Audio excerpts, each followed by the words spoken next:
Welcome to a AstroWeathers of the year ahead with an Aquarius sun and a Gemini sun. So, Yes, yeah, you might not like it. It might be too much. We don't you'll really love care. it. We're not here for You'll you. love it and you won't understand why. Yeah, we're not here for you. We're here for our entertainment and our joy. And if you like it, great. You might be overwhelmed or stunned or confused. You might go like, did they just say that out loud? Yes, we did. We did. We'll say it again. And we might say it again. We'll probably say it several times in several different ways. We will be chasing squirrels and going off on personal tangents. Buckle up, Buttercup. It's gonna get weird in here. Um, yeah, I think we need weird. It's a you know, weird time. we can't be Is anything it? but who we are at this point. So, you know, we all know who I am, I guess. If you're watching this, then you know who I am. But I would love for you to introduce yourself, Whit, and tell everybody a little bit about who you are before we start. Hi, I'm Whit Harris. I'm an artist. I paint and I sculpt. I'm an educator. I teach at a college, and I'm an astrologer. I've been practicing for 6 years. 6 years, kind of like concurrent with my MFA. Nice. And off we Yes. go. There you go. Yeah, there you go. Yeah, we found each other on the Instagrams, talking shit about Mars in Cancer. Dive. I think it was some post I made about this diver being a Mars in Cancer. It was during Mars in Cancer transit, and you were like, "That's so real." It's Yeah. it was a very like aggressive um, water related video, if I remember right, and it got us chatting Good memory. about that placement, which you have natally. Um, And what, I have a lot of people in my life who have Mars and Cancer. I think that says a lot about my Cancer rising placement. I'm like, ooh, come on We're over. looking for you. Yeah, show me how you feel. Show me what it means to have feelings. My Mars and Gemini doesn't always know how to do that. So it's a good mixture. And we're both traditional astrologers. We both, like those tools and are super interested in like Hellenistic techniques, which I feel like is uh, been making a big. It's been a big surge of interest the last 5 years or so for a lot of Yeah. people, and then especially for me as a way to like pull everyone out of the modern astrology uh lies, I guess, or lack of a better term. There's a lot of why is this way? You Yeah. know? Yeah, I don't like it. I'm definitely not a fan. And I think anybody who's experienced my content or had a reading with me, I do talk a lot about just kind of getting out of modern astrology, modern magic. Just it's all just all of that is like rooted in white supremacy and patriarchy and capitalism. So obviously, Right. that is where we intersect as well, just talking about things that sometimes are Right. The uncomfortable for failures of people. modernism as a Yeah, whole. yeah, making the comparison that we're going to talk about some uncomfortable components maybe, and whenever we have a chat, it does kind of well, it always covers those things. It always goes into the shadow side, the dark moon side of things. But I love how it's also always funny and very air sign driven. Um, so this time we're going to talk about the astro weathers of the year ahead for 2026. Um, and then hopefully we're going to meet regularly and do some sun season reporting as well. So we can go into a little more detail about personal planet transits and the lunations of the year. So this is kind of just an overview or a primer of some of the things that are going to happen this year to us all. There's a lot that's going to happen this year. Yeah, there's some big And ingresses. So, yeah, everyone's like prepping emotionally, like psychologically, like some is coming. yeah, I'm already feeling a lot of these. So we're going to kind of go through this list and see what we can get into without, too much falling off an air sign cliff. Um, but also just like enjoy the ride. And you might have to watch it 12 or 15 times to get all the data out as you follow our spirograph path of thinking.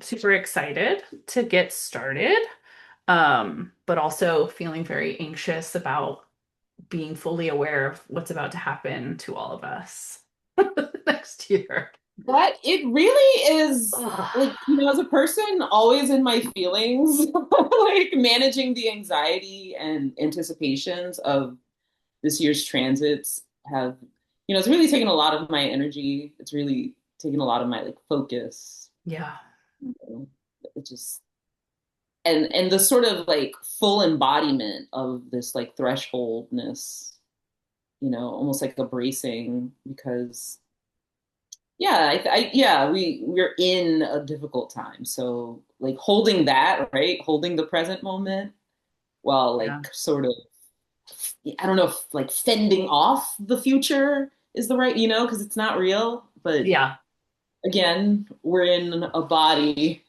yeah.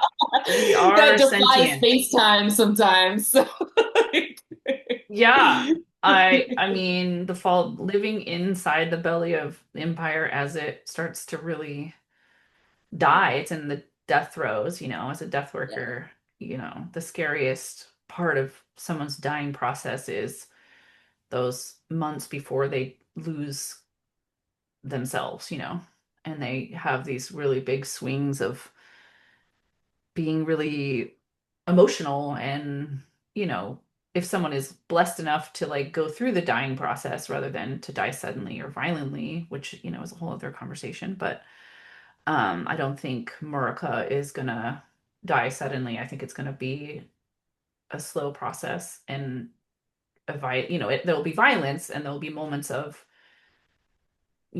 even more chaos and even more intensity and swings than we've seen thus far.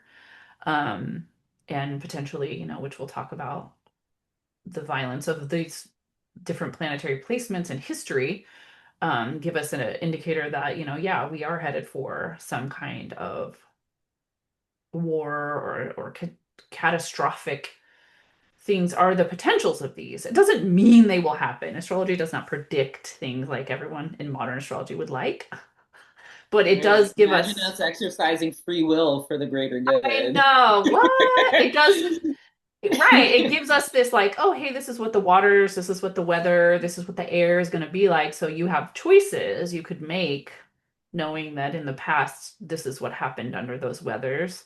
Um, Not that the people have much influence at this point over how that gets handled on the grand scale. We can use those energies to start thinking about ways that we can participate in the continued destruction of empire and the fall of empire without it being our own fall.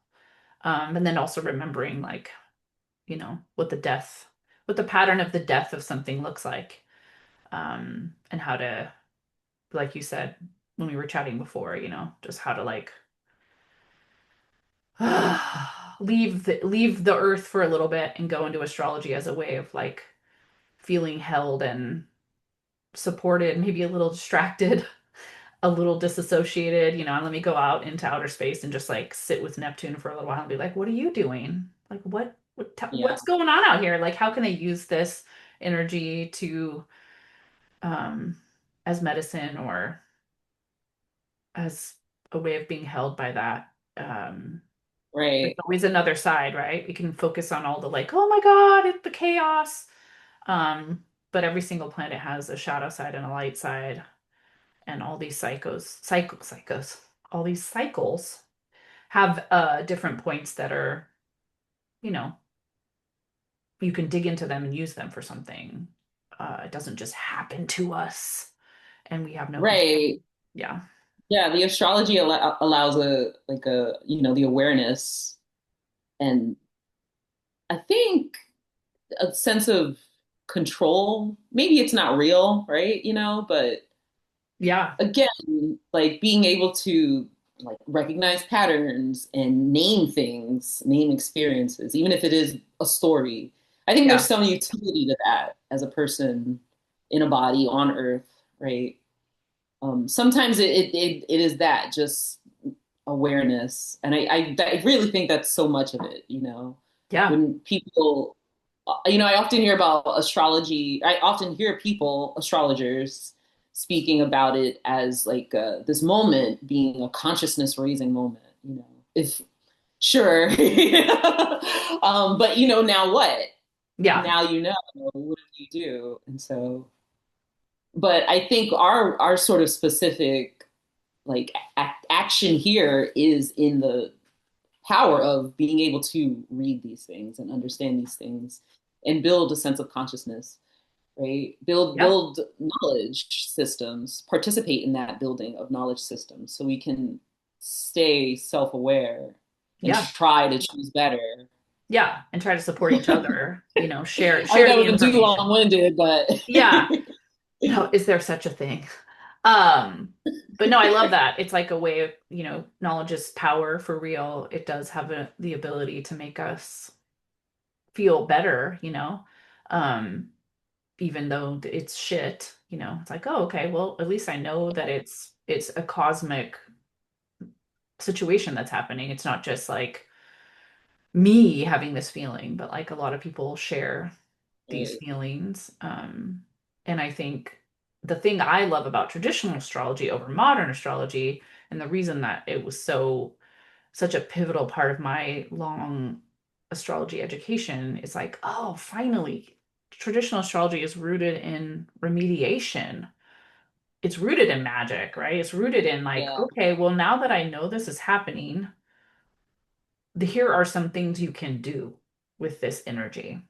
It's like the difference between being an activist and being an actionist, right? It's like, oh, I'm an activist. I just march around in the streets on Saturday afternoon, and that's my way of feeling like I'm doing something. I vote, I wear t-shirts and I have stickers that say all the things on them, but I don't actually participate in anything actionable because I don't actually know what that is.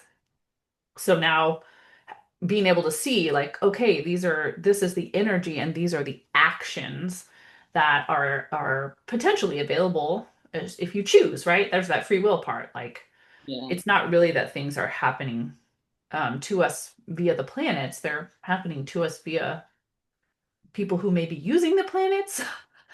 I still think pretty clearly that a lot of You the know they have oh astrologers. hell yeah, Just like they're doing yeah, all kinds of yeah, dark fuckery. yeah. Like I wouldn't put nothing past them. It's crazy. It's crazy. Like It's crazy, and it would be stupid if they didn't, especially after thousands of you know years. who they are. We know who they are. Yeah, and Like, I don't know why we you aren't know the using they it. I speak of. Yes, I don't know Not why the we they aren't using it them, the more. them, The the they they. them of it all. The they them of it all. Um, but yeah, I wanna try to partake in it personally to feel better about the situation, both personally and as someone who wants to be more of an actionist all the time and less of a like I feel like I'm talking a lot and that's part of my activism, but changing these things to actionism, and seeing these transits and knowing that they are related to things like Civil War and World War and Revolution, knowing that those things are coming instead of having the usual American white lady reaction of like, oh my God, let me get it. I gotta hide, or pretend that it's not real. Try to find ways of changing those things into action and using the planets as a map for that, saying, well, when these planets are activated, here are some of their gifts for the things that you want, right? The things that you want to see happen. Um, while it will be very uncomfortable and potentially catastrophic in a lot of ways. There is also a great amount of hopefulness and potential for restructuring in these big shifts. Yeah. Having Yeah. three outer planets change signs in the same year, Yeah. It's that's, pretty tough. yeah, that doesn't happen all the time, and it's a lot. So, Along with the usual planetary shifts, the yeah. personal planets. Yeah, I yeah, need and that a, tea and though. a I'm so Venus sorry. retrograde. You just like get that tea off. All right. Some Sorry. tea. My stove was on. All right. Like it was Gemini moment. I left gross. the stove on. All right. It's so perfect, And right? refocus. Right, right. Which is a great way to segue into Neptune and Aries moments, right? I Yeah. left the stove on, and why is it so steamy in here? Oh, it's hot in here. Ah, it's hot in here. Oh, I left the stove on. Who did that? I'm just boiling water for days and days. Um, so Yeah. yeah, starting with Neptune ingress into Aries. This is the chart of the ingress too, by the way. Okay. So there it is.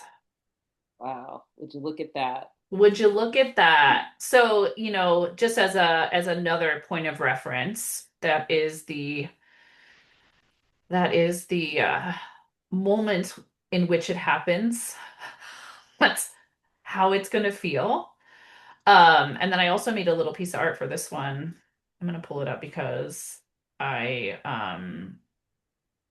the artwork really helps me to uh explain myself, you know. And I feel like that's also been, a big part. This is it right here. Yeah. So this is a steam engine. So that's why it's very related to hot tea on the stove was another image I was going for. But, I thought that was a very apt analogy. it feels like, yeah, I would say any chance to talk about Neptune with focus is always fun because it's always going to go off the rails, you It's know? But right. Are we even talking about Neptune? yeah, what the fuck is When happening we with talk about Neptune, right? what planet is this? The one that I leave off most often, on the chart or forget to look at. Neptune has its like dissolving and delusions and disassociation. But in Aries, it is connected to a lot of civil and cultural unrest and revolution and um, just bringing forward like new ways of thinking and philosophizing and connections to spirituality and uh, religion and kind of what you were saying, like, are we even here? Is this even real? Yeah. It very much right now, Neptune is still in Pisces. It's still like the water we're in. Yeah, And I think people are realizing we're a bunch of fish in water. Maybe the yeah, water's getting hotter, yeah, frogs in literally. water. A lot of those analogies, the watery kind of quality, the diffusive, like, in this image you have made, it's very diffuse. It's the whole surface to some degree. And even though there are like delineations in the image, right, you can Yeah, see specific shapes, there's sort of like impacted with color and vibrations and yeah, meaning of sort of like what is the meaning. You really want to like try to dissect it. And the way it kind of pulls you in, Neptune kind of pulls you in, the hmm, romantic quality of being drawn towards or away or whatever, yeah, the direction might be at any given moment. totally.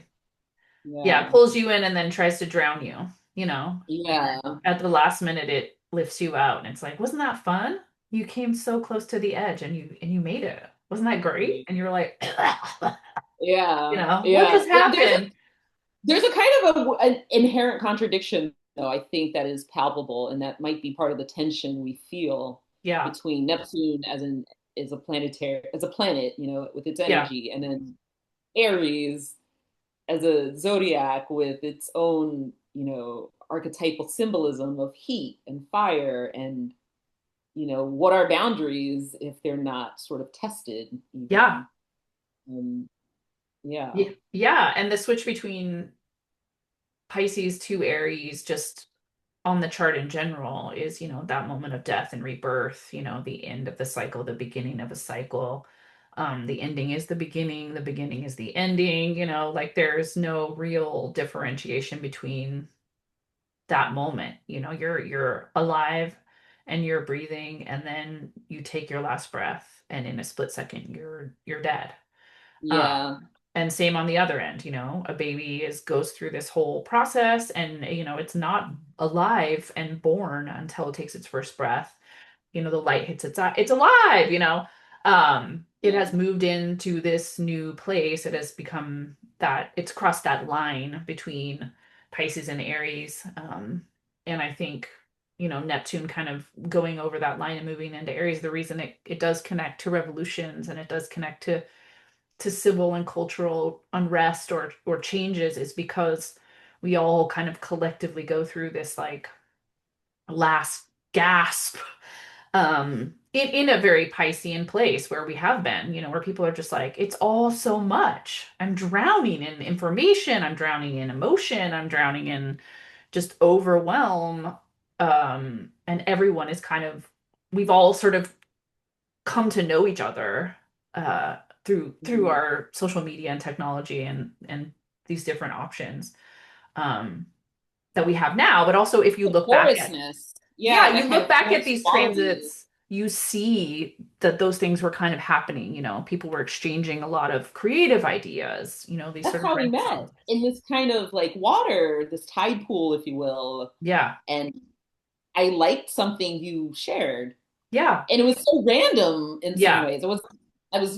My eyes were oriented towards astrology yeah, and art, and then the whatever catches it, it becomes something that is, maybe a lifeline, yeah, maybe just important. Like, but I think I would say that lifeline comes yeah, to mind, and that's how it feels. It kind of like, all yeah, right, are we relating? Do we see the same thing? yeah. Okay. Yeah, it hits you in this other place that we don't really give a lot of respect and acknowledgement to in capitalism and patriarchy, and like this very linear growth focus forward motion culture that we're forced to live in, is that sort of psychic connection. It is that like way in which I can have a different language than you, or have a different like cultural identity than you, but I still understand what that means via art or via song. I still feel this reaction to music. And I think the fact that Neptune crossed into Aries and back over this sort of these degrees that it's at now, as everybody was processing it, live stream genocides and learning about all these other things about the world, and people starting to more and more be able to break down, like, wait a minute, what? Yeah. Around things like capitalism and how it harmed. I mean, the water is literally getting hotter. The 2025 was like, now all the marine biologists are saying the coral is dead. Like, no one's really talking about it. That's crazy. The literal Yeah, expression of these things. The water is yeah, literally getting hotter. yeah. And with, Air yeah, everything with getting hotter. information in general, right? Like AI and all these things kind of just making us feel, they're trying to make us feel like we're not seeing what we're seeing. They're being like, oh, that's not real, and we're like, no, that's real. Like, I saw Yeah. that child get blown up, I saw that person get attacked. Like, I know the difference. We I know the difference, like it connecting to intuition and like reclaiming some of our magical spiritual intuition through Neptune and Pisces. And while, there's definitely shadow sides to that as well, there always will be. that should be there, right? We have a larger amount of people have sort of had these moments where they're like, wait, what? What the Yeah. fuck? It's spreading. It's the Yeah, Neptunian, sort of like yeah. fog. Well, But, and yeah, you see the connection between, it takes 80-ish years, right? Neptune goes around 100 or 120 years, you see right, these like cycles of these outer planets where, your generation is having their Neptune square, they're starting the Neptune square with Neptune in Aries.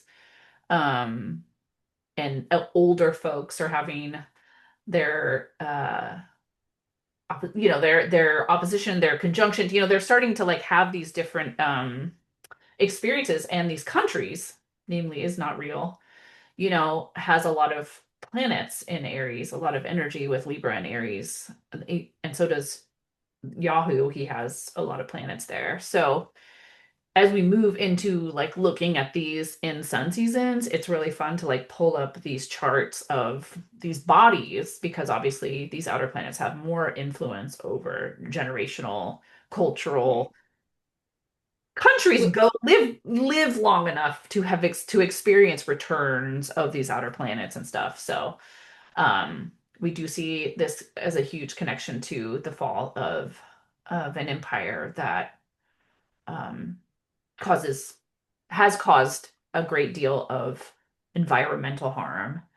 And I do feel like Neptune has a lot of connection to, especially the water Yeah, element for all of us, the shared way in which the water moves around the earth, um, and definitely. how we don't really think about that. We're not really taught earth science in an appropriate way in the Western culture, and we have no reverence for um, the earth in general. So, Right. you know, I feel like this one has, this pathway of the past, this is kind of moving into like a new future of like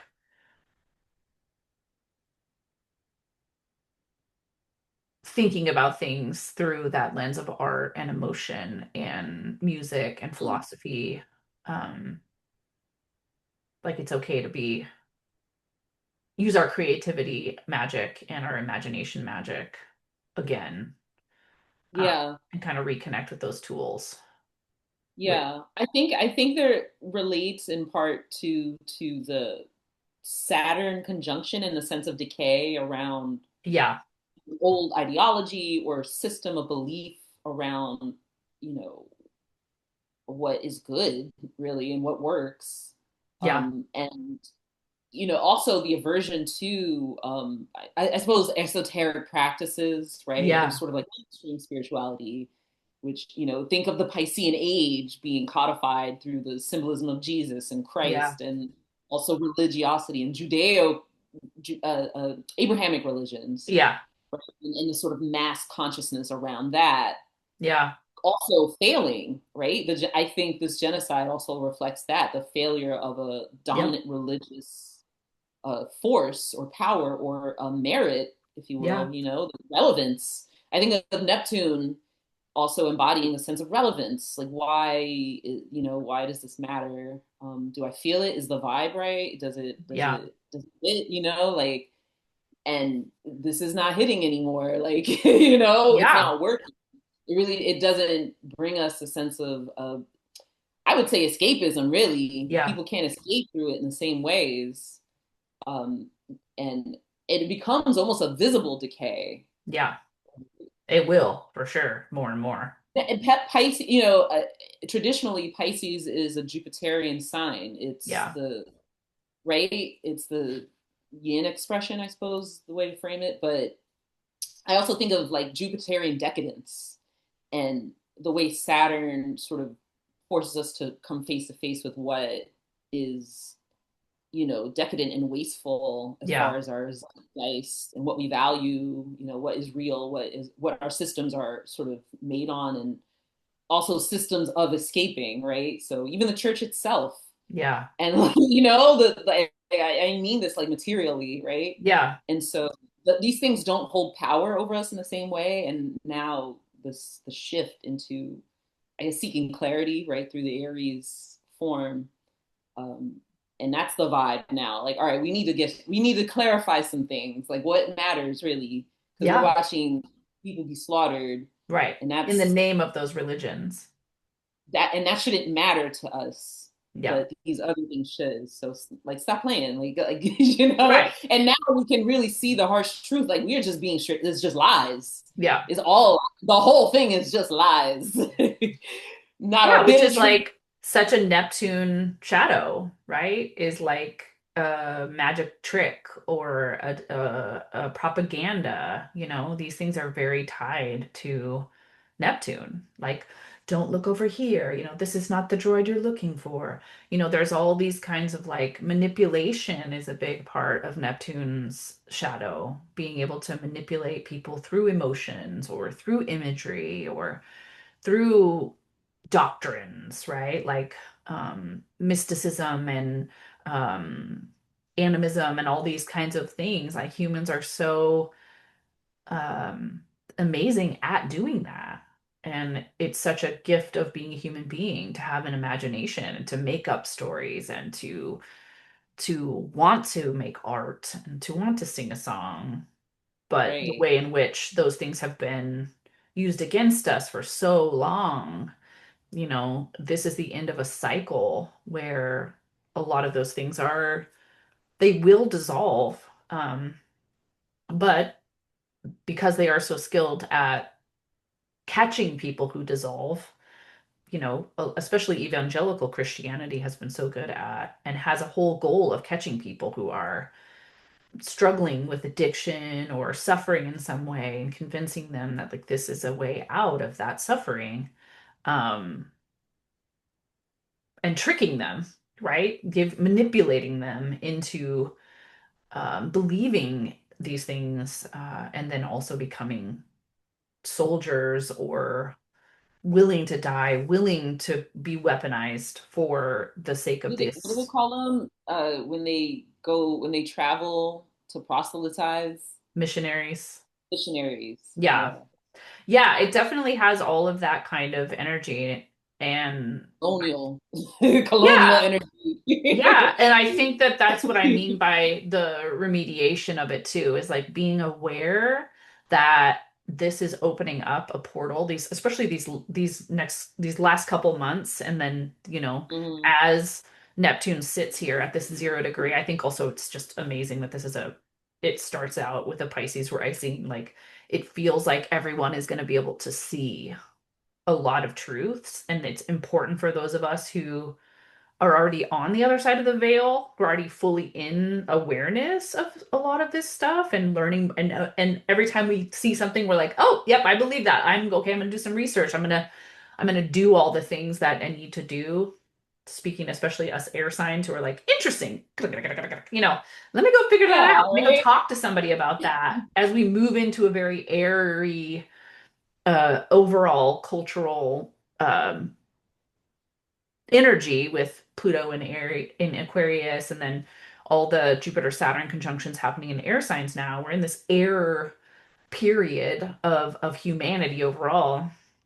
I think knowing that this transit is happening and then watching all of the different aspects to it over the next couple of years, especially as we adjust to the change, this is also a window for us to keep pulling people to the truth, um, and to keep talking about it and to keep, even though we're exhausted from talking about it, to continue to shed the light and to make art and to make songs and to share information, that is more in the light, which is one of the reasons why also having Saturn here, while it'll be very chaotic, is a blessing for a transformation or a rebirth of a society, right? Neptune comes and dissolves and says, yeah, you're really creative people. You have a lot of ideas and but this is propaganda. So, and Saturn's like, whoa, let me come and like restructure some of this. And um we have the opportunity to grab some of that and continue to use our voices and our artistic abilities to keep driving that truth home and revealing, doing the showing the trick behind the magic. Um, uh, I think a lot of magicians out here are just like going, okay, I'm going to show you what's behind the curtain, Yeah. reveal some truths to you, um, because it's time, you know. And that's also looking forward at that Saturn, which I did also make art for this. I don't think you saw this one yet, but looking forward at the Saturn. Where did it Yes, go? please share. Because this one was like so good. So this is I don't know why. Come on, mouse. Let's make this one bigger. There we go. So this one I've been thinking about for a long time because of my own natal placements. I have a cardinal grand cross and I have Saturn in Cancer, so I'm like looking at that Saturn square that comes. I'm also having my Chiron return, and I have Chiron in Aries. So this Saturn is a big bit of work for me as a very Saturnian person. Saturn ruled Sun, Saturn ruled Moon, Saturn ruled Venus, Saturn ruled Mercury, Saturn in the first house. Ah, so I've been watching this for such a long time and really relating it to what's going on in the world, um, and you know, trying to find some way to express how this feels because I've also done the research on what's happened when Saturn's in Aries as far as like war and aggression and authoritarianism and, hyper individualism and all this kind of stuff. I think this is a really incredible iteration of the archetypal expression. I, as a person who likes to read images, I'm noticing just the symmetry of the whole thing and its sort of classical expression as a stable entity, like a state, like this is something that, religions have used just symmetrical art, right? It's one of the things you learn early in art Yeah, history yeah, is the symmetry and how it was used to enforce yeah, power status, ideals, yeah, and really centralized narratives, yeah, put things up front and center. And so you know what's important and what isn't. And so the Saturn as an expression of hierarchy and, power in that sense, in the what exists above or below, first or last, especially with Aries, what comes first is yeah, going to be a question, and what do we then put first, right? yeah, yeah, Um, yeah. I wonder about that because Saturn, as the malefic expression, has me questioning our ability always to just do the right thing. Like cynicism yeah, of that happens when we fail in yeah, our efforts, either through ignorance or whatever. yeah, So yeah. Well, and I mean, it's yeah. its connection to capitalism, There's a and lot here, yeah, and Bible. So you tickled my authoritarianism. art bone with this work.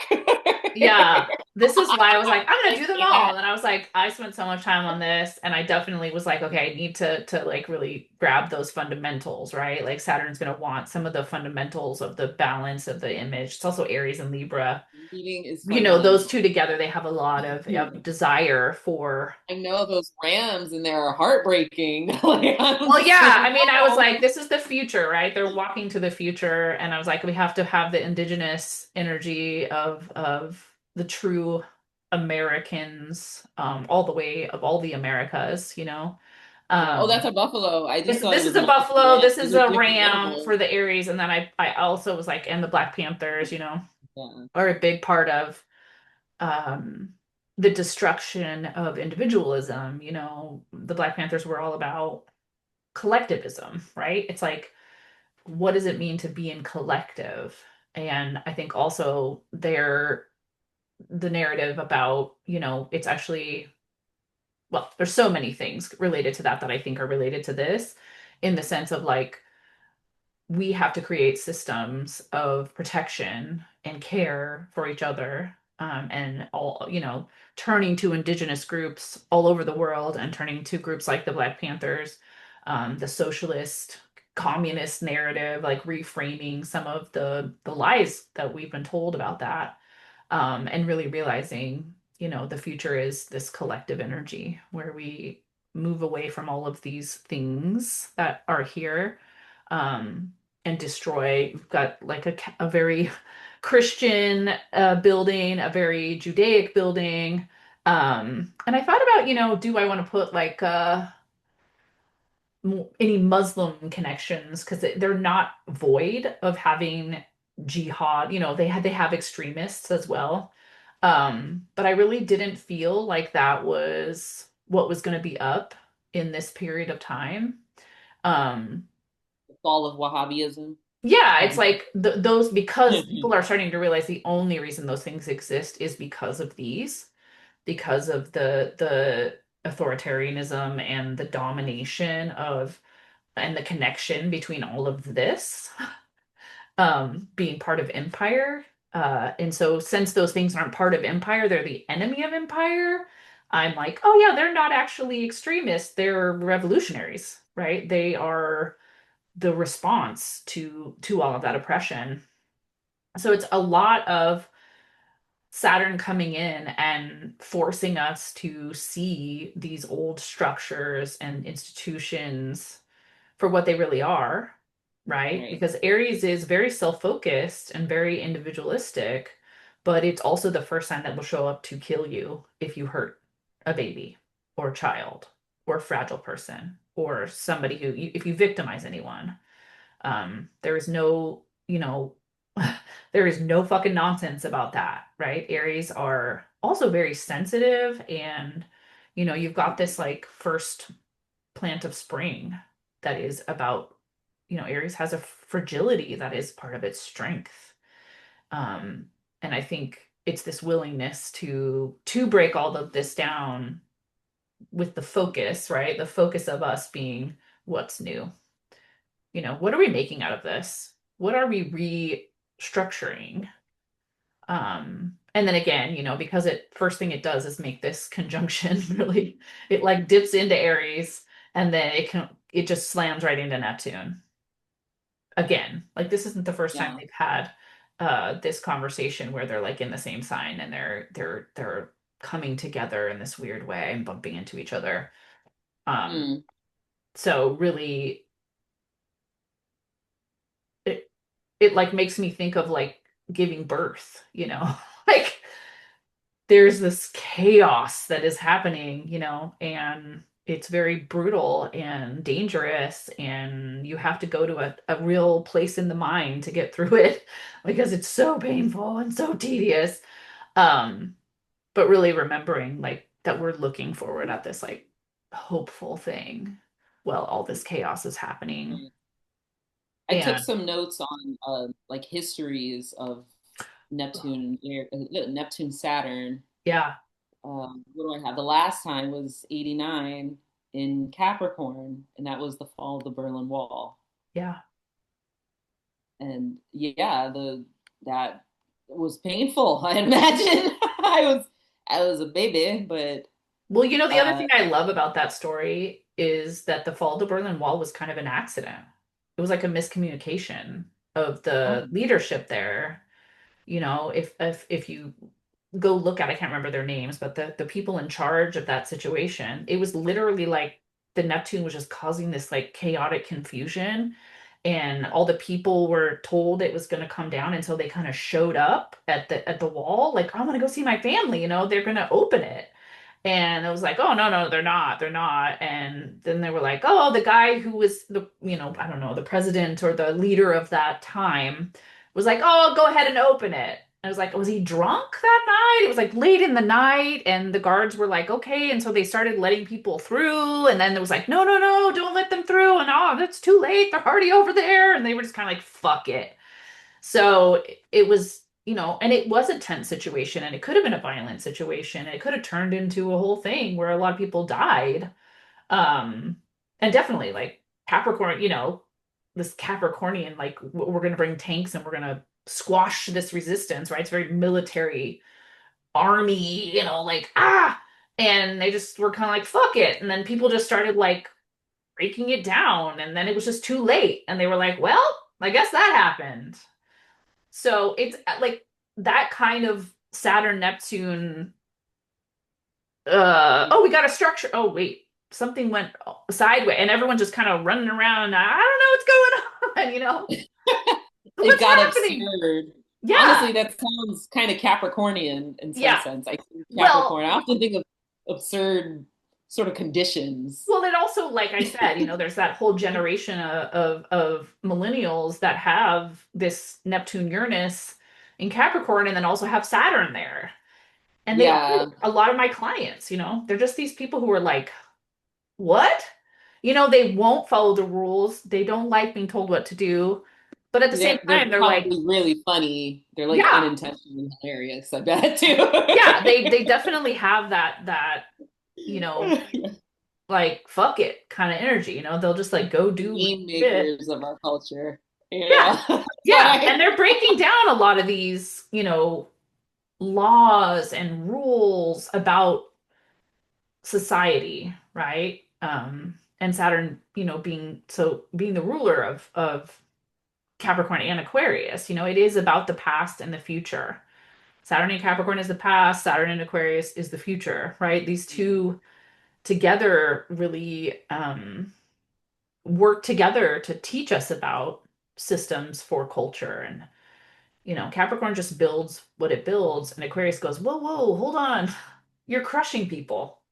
Yeah, like why are we even doing Yeah, this? this isn't going to work. And Capricorn on its own, I think in without capitalism and white supremacy pressed on top of it, doesn't want that. It would never build a system like that.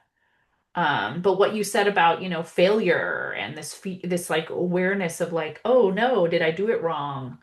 It really affects Capricorn, the Saturn part of Capricorn, much more. Like, let me do it right. What is right? What is just? What is fair? What is the law, right? The rule of order. Um, if it keeps getting the message that America is the hero and this kind of thing is great for everyone and capitalism is fair, it'll fight to the death to keep it until it Yeah. learns that's not it. And then it's like, oh, fuck you, right? So this, then when it gets to Aries, Saturn is, has a lot of strength here, and it does have a lot of interest in creating protective systems. Um, You say it has a lot of strength? I mean, it has a lot of interest, has a lot of this military interest. This desire that Aries has to be protective becomes military. It becomes That's what I've been revolutionary. envisioning. Yeah, Yeah, is it's like the militia in Venezuela. You see like this little old lady on a motorcycle with her fucking gun, and she's just riding into the mountains of Venezuela. And I'm just like, oh shit. Like, seeing all these revolutions in other countries over the last couple months, where does that generation or younger Gen Z, these younger kids who are just, they're not marching and protesting in the street, making signs and voting their way out of it. They're like, we're going to burn this fucking place to the ground. oh yeah, yeah. We are a militia. We are taking this back for the It's people. it's kind Yeah. of like like there is the like the Capricornian expression of status quo, right? But then like the Saturn itself, the Saturn energy that wants to, I suppose, uh, uh you know, materialize. Really, Yeah. that's probably the best word, the phrase, this idea I'm setting up here. Materialize reality and the existence of things as they were, but then Yeah. the things have not yet become. And so the creation energy of creating a future, right? So that sort of juxtaposition I think about.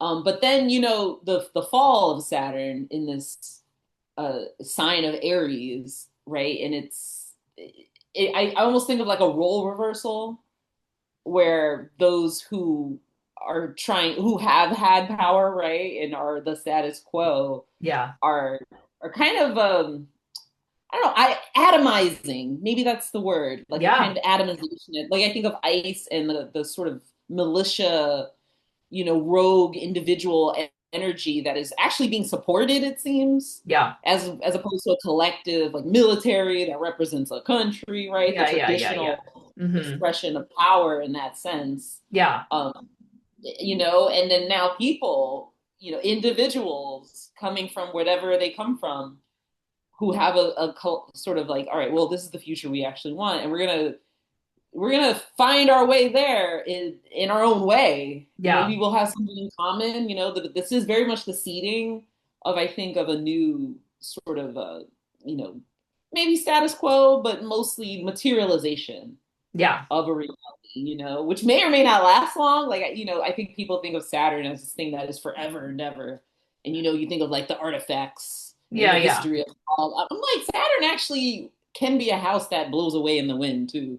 Like, Well, right. Every Saturn retrograde, right, it is like, well, probably that wasn't didn't work. good, Let me tear that down. This is in the wrong place, or this didn't quite work out. I mean, nothing is meant to be we, forever. right? It's, So the nothing. testing of weak structures and the weakest of like the Mhm. weakest links are being tested. And Yeah. cultural weak links have notoriously been the insecure white dude who's like, I gotta get a gun to solve this problem and that one too. Yeah. Like, all right, well, let's give you a job with the federal government. Yeah. That's Exactly. Well, and I think, the whole calling of the National Guard onto the cities that were the naughtiest in 2020, picking all these cities who had the biggest protests, all these really intentional, literal, it's so literal, right? Saturn is just like, this is the rule, right? I've decided the yeah, rule of law, and you've got this buffoon, bumbling buffoon of a early onset dementia. Well, I guess not early onset, just a dementia patient, basically, leading is the leading voice of it, with all of these like really, like you said, just white supremacists, full on, not even afraid to say it, really, white supremacists behind him, leading the charge of giving all of the extremists ICE jobs and guns and putting them against the police, who are,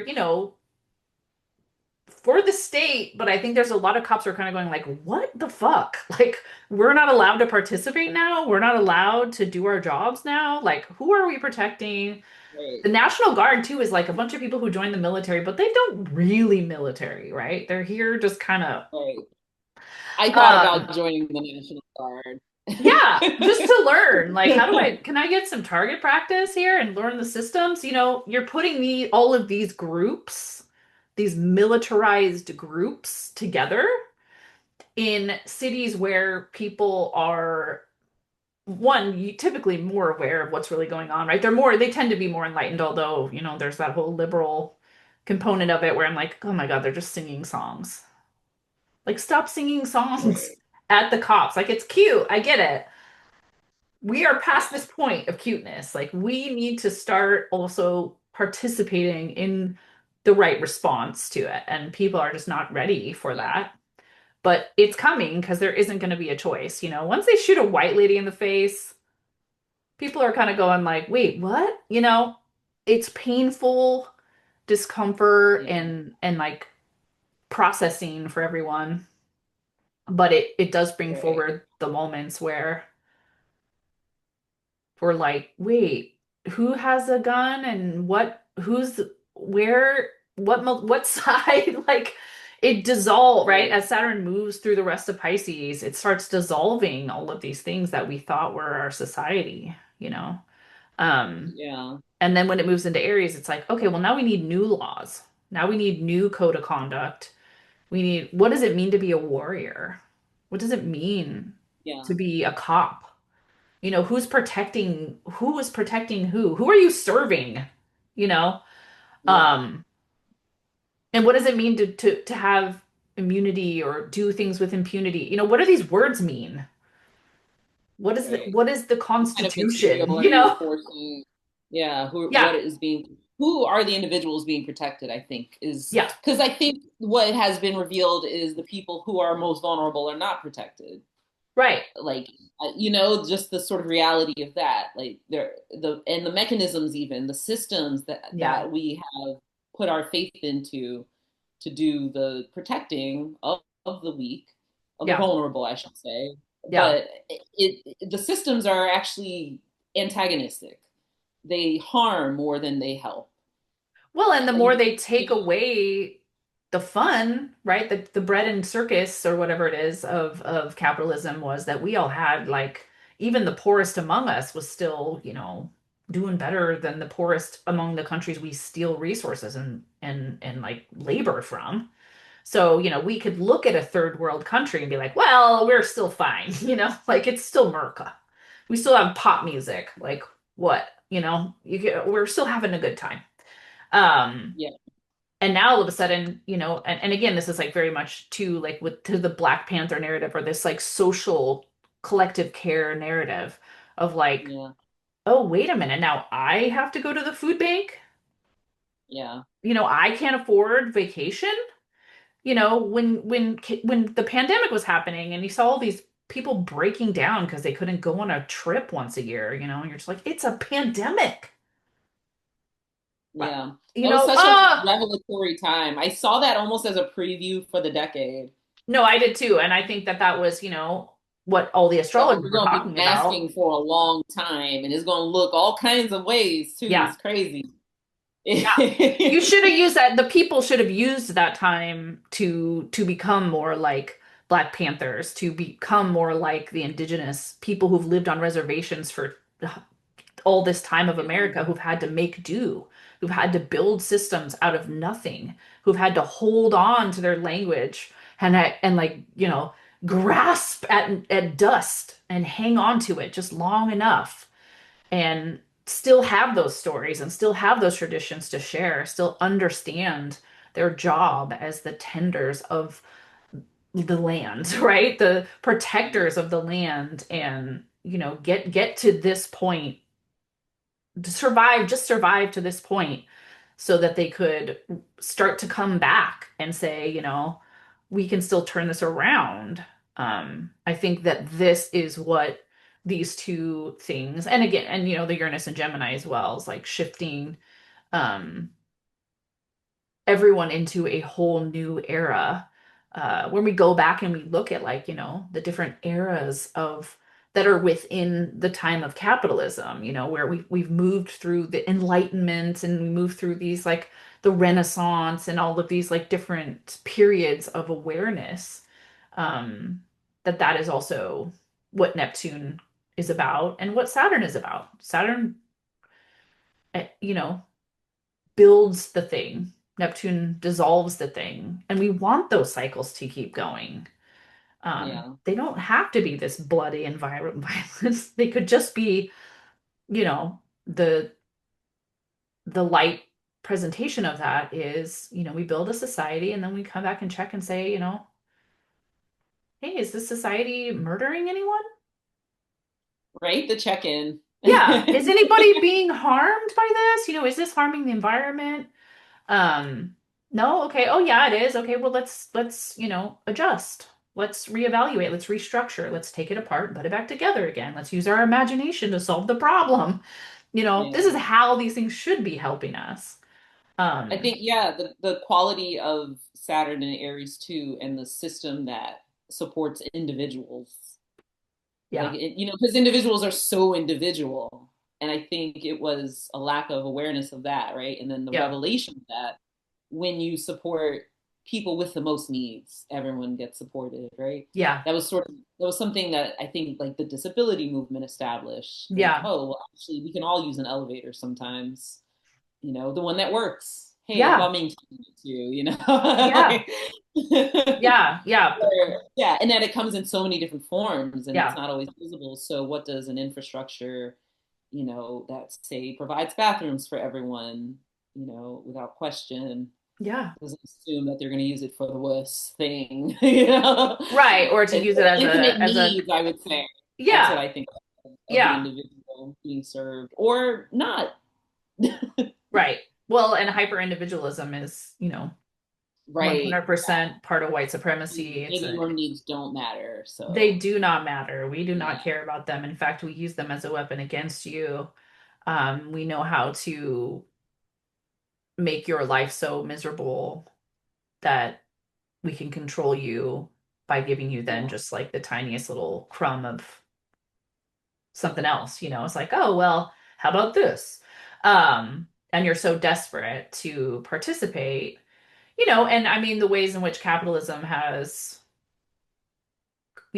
created these different groups of people who have sold out to participate, right? Um, Italian people, Irish people, Jewish people being the bottom rung of whiteness and doing all these things in order to be included in that over the history of America. The way that they pit different groups against each other, campaign of when ultimately supremacy. we're all the same. We all have the same wants. We all have the same needs. We all have the same biological needs. We all need the same thing: air, water, food, shelter, comfort, love. Um, that's baseline. Like, it's pretty simple. So destruction of some of the hyper individualism too, I think, was this Mm. one singular person kind of in the middle but cloudy, kind of smoke, creating the smoke, or being like, this is all an illusion. um Most people don't want a yacht. They don't. They want to just hang out with their friends. They want to have time to do their hobbies, like this Where act, does this. the yacht fall on the hierarchy of needs? I Yeah, wonder. yeah, or just being in power. These are all very like airy shadows. What I would say are part of what it creates a person who's willing to do anything to be a billionaire, a millionaire, or to have power. There's a kind of debasement, right? The Mars expression of like self debasement or Yeah, debase things, yeah. degeneracy, right? Not to, I don't know if it's a co-optation of the Nazi language, right? Can Well, I say that? But yes, like, yeah. like, We will that was talk one of about their Nazis. words. We will be Yeah, talking about yeah. Nazis a lot.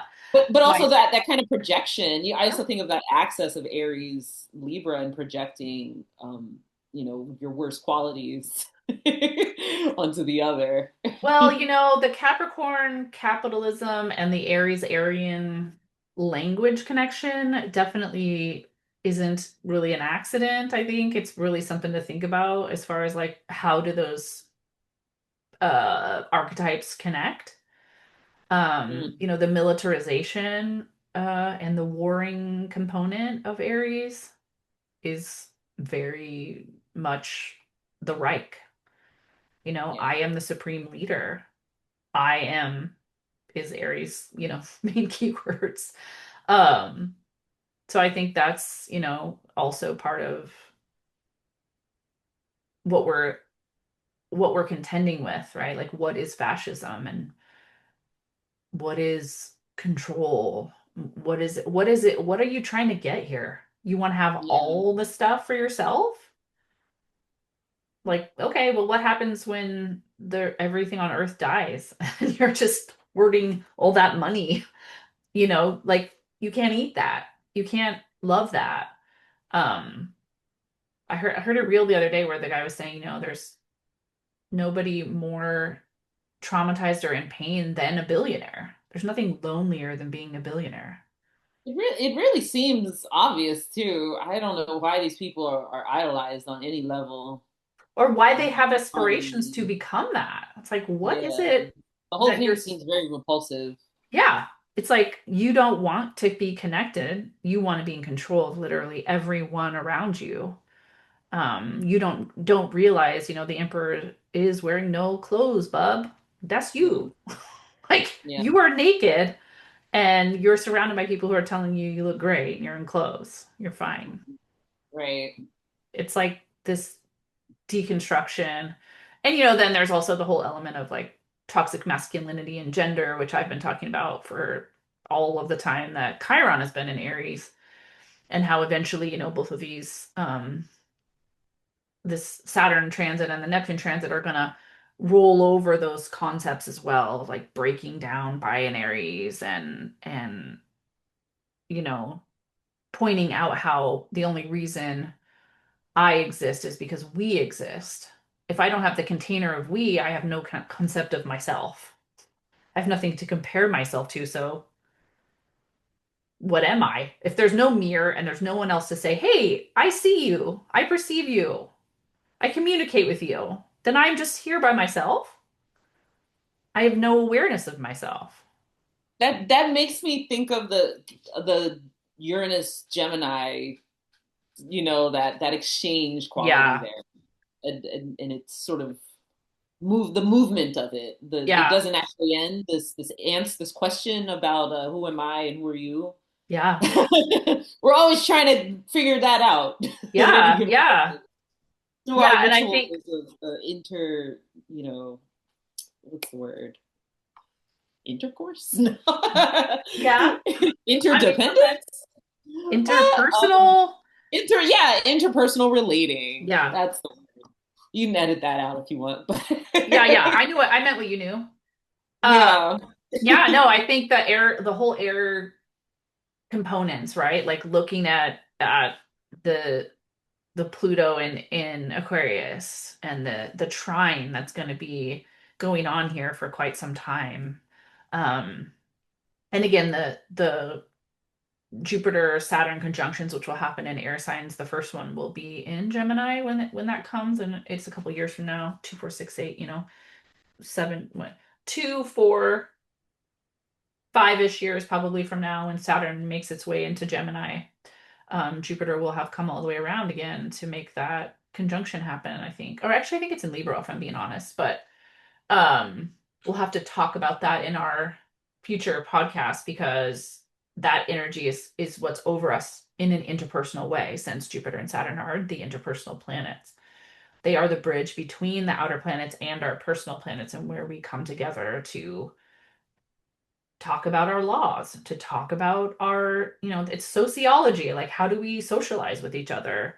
How do Yeah. we expand and grow together, but also have rules and have structures? And, how do we gather the things we need?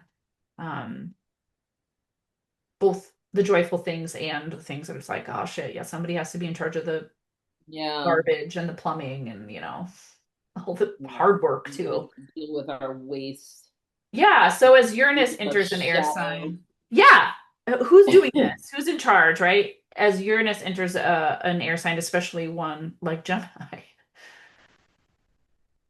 we all reconnect to curiosity and this like, huh, why though? I mean, it's just like I get this picture of this. It's just this like having worked with a lot of little kids, just like 4 to 8 year olds, just like why, but what about,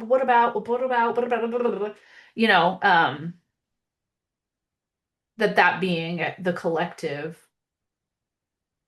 Uranus, Uranus has this higher elevation of Mercury about it, where it's another antenna, but it's like this bigger antenna where we're like, but what's that? But what's that? Why do we do things this, Alien. you know? Um, it feels very like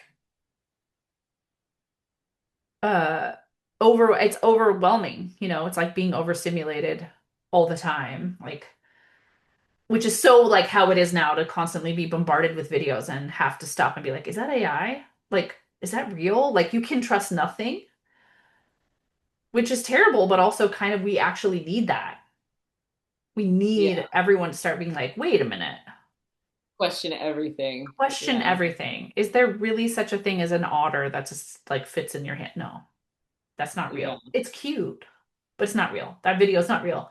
Those Uh, boxing kittens. yeah, yeah, yeah, yeah. You're just like, whoa, those jets But are then you're gonna have bombing. someone who's like, yeah, cats can walk on two legs. Duh. Like, I Smoking a see it all the cigarette. time online. Yeah.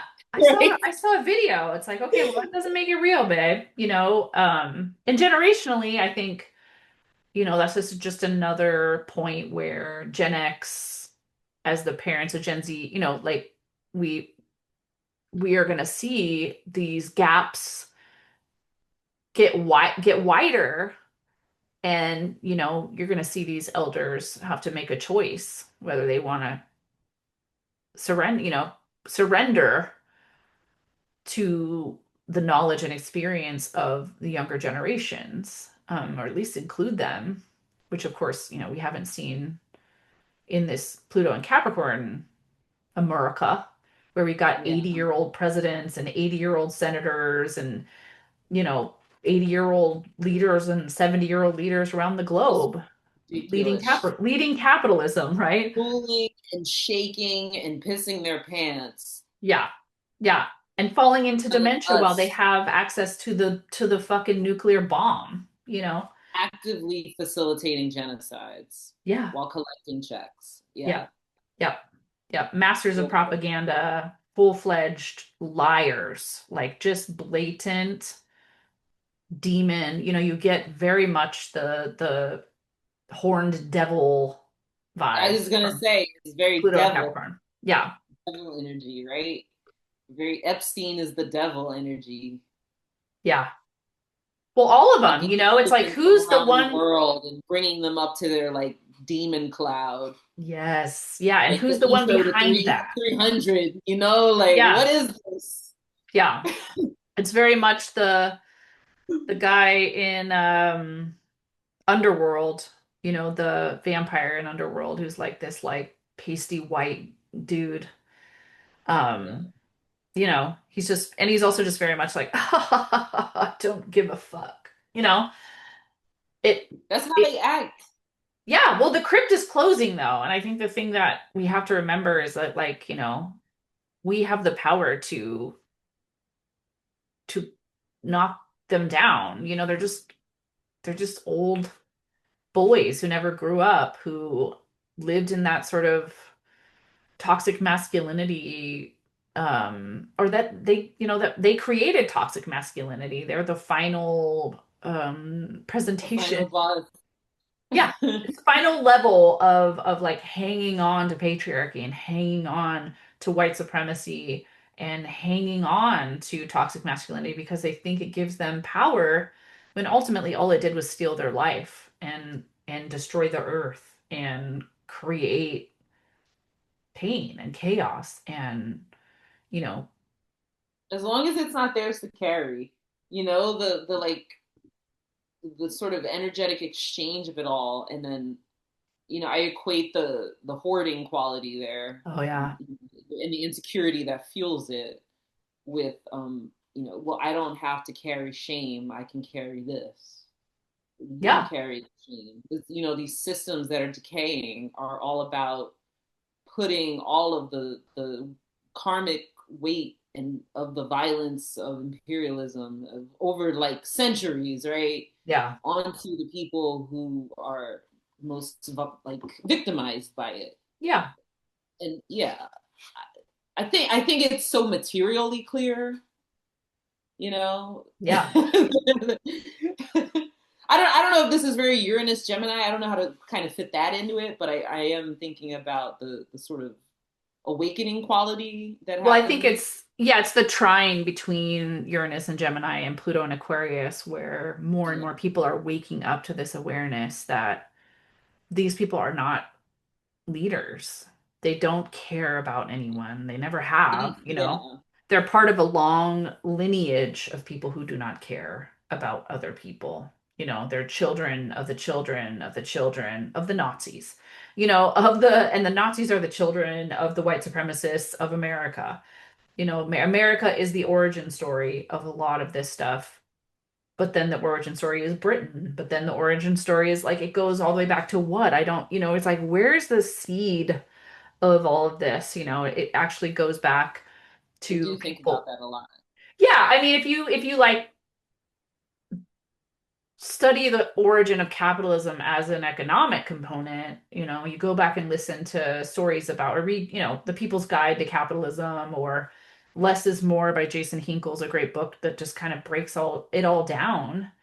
Um, Right. it definitely, it's over a very long period of time. A lot of those things come back to these moments in history where, the Industrial Revolution is a good example of Uranus and Gemini, in the sense that, they sold innovation and technology to the people with this idea that it would make everybody's life easier. Right. It didn't. It just made it able for them to extract even more from the people, physically, emotionally, from the earth, it gave them the technology to travel to these other nations and countries and lands they had not yet been to. It gave them the energy to eventually make it into the heart of the Amazon. Like trains and, all these machines are rooted in this Uranus and Gemini energy. And now that is coming back around again. But now we've got Pluto doing this trine thing where it's like, this is a gentle aspect. It is a better aspect for awakening and becoming aware than a square would be, in the sense that it's like, huh, you know, you can talk to the potential that we could have conversations with our friends and family and people we meet who before were just like, there's no way they were going to give up the capitalist dream, and there's no way they were going to give up white supremacy, and there's no way they were going to give up their evangelical behaviors or whatever.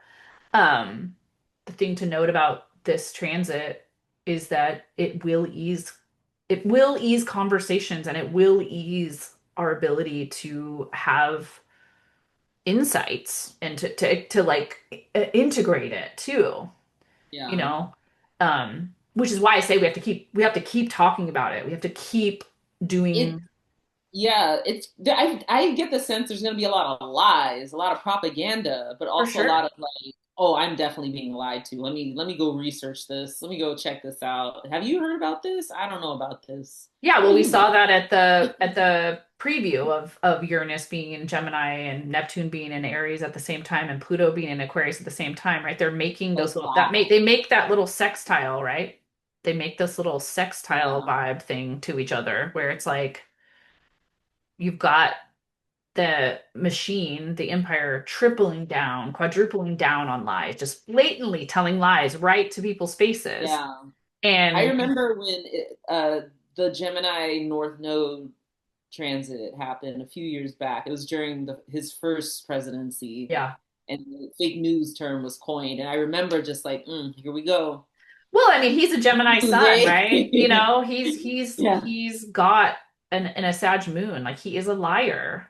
He Yeah. is the Sneaky bit. personification of that polarity shadow in every way. Um, Yeah. so I'm just really excited about the nodes being in Leo and Aquarius because he's also Leo rising. Um, so it's time, to see the end, right? To see the truth. And the only way to get to that place is to continue pushing information in all kinds of different ways too. And I think that's the other thing about social media isn't just um people who were, made aware of the truth by seeing all the violence and the horror. I think it was also the people who were made to see the truth because of the jokes and the comedians and the artists and the musicians and the, people who made all the weird, figured out ways to integrate information into whatever they were already doing, no matter how like silly or, you Make it know, digestible, yeah, it's right? like I sell plants and also free Palestine. People are Yeah, like, it's everywhere. At some point, they are going to go do the research. They are going to go right. like, well, let me go look into this.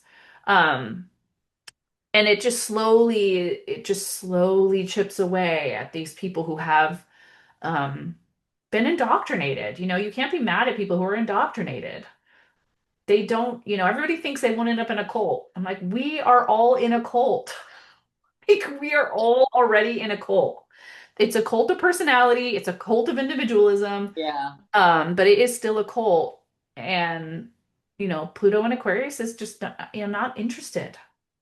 Don't take it personal, right? Yeah, it's like we're not doing this anymore. It's going to keep pushing everyone forward. And this is why you see, these cults of information being twisted and turned around and turned upside down, and the confusion is happening within the cult, right? You see people within the MAGA, within the empire's core be people starting to say things, and things going, getting some of them getting shot for saying it, some of them getting they're trying to excommunicate them from the group, but they have their own followings. Yeah. Fucking Marjorie Taylor Greene on The View, and I'm just like, the fuck? Like, what is happening? Um, It's getting absurd. It honestly is crazy how like how weak all these narratives over who the enemy was, who yeah, like, and the kind of performative nature of it, the appearance of yeah, a kind of interpersonal like strife or us versus them, yep, many subcults, right? The subdivisions of these cults, yes, and then they're kind of warring against each other for some reason, right? And I'm speaking politics, right? The red versus blue is like yeah, yeah, obvious, but then you also see like these guys are hobnobbing anyway. They're making money off of their beef. It yeah. really was just an act, it really was just kind of an elaborate like minstrel, really. Yeah. Like, No, for and sure. And I mean, yeah, isn't that just the most Pluto and Aquarius multidimensional? Then Uranus comes into Gemini, and you've just got this like everybody is multidimensional. Everything is multidimensional. There is no like starts throwing blue. tomatoes from the audience. Oh no. Yeah. There is no Where'd that come binary. from? The binary is not real. It's not just Yeah, this or that. It's like everybody has, 1,000 different sides to them, and different ways in which you can enter their reality and manipulate their reality, really, if they're not strong enough in their own self, right? Everyone's going to have their Aries challenged personally in a big way, especially with the Saturn transit. Not only are we collectively dissolving and collectively restructuring, but we're all going to be doing it individually in that part of our chart in which we are in Aries. Even if you don't have a planet there, right? You're experiencing this like, oh, what does it mean to be me? And Chiron has just been going through there, just pulling that shit out for everybody. This is why we've seen the surge of gender conversations. This is why we've seen the surge of neurodivergent conversations, why we've seen these ongoing conversations about identity, and people starting to realize that they've been using our identities against us, and they actually don't really fucking mean anything. They're not real. yeah. And you're And right, you didn't even choose this identity. you Somebody said didn't, that you yeah, thought. exactly. Yeah.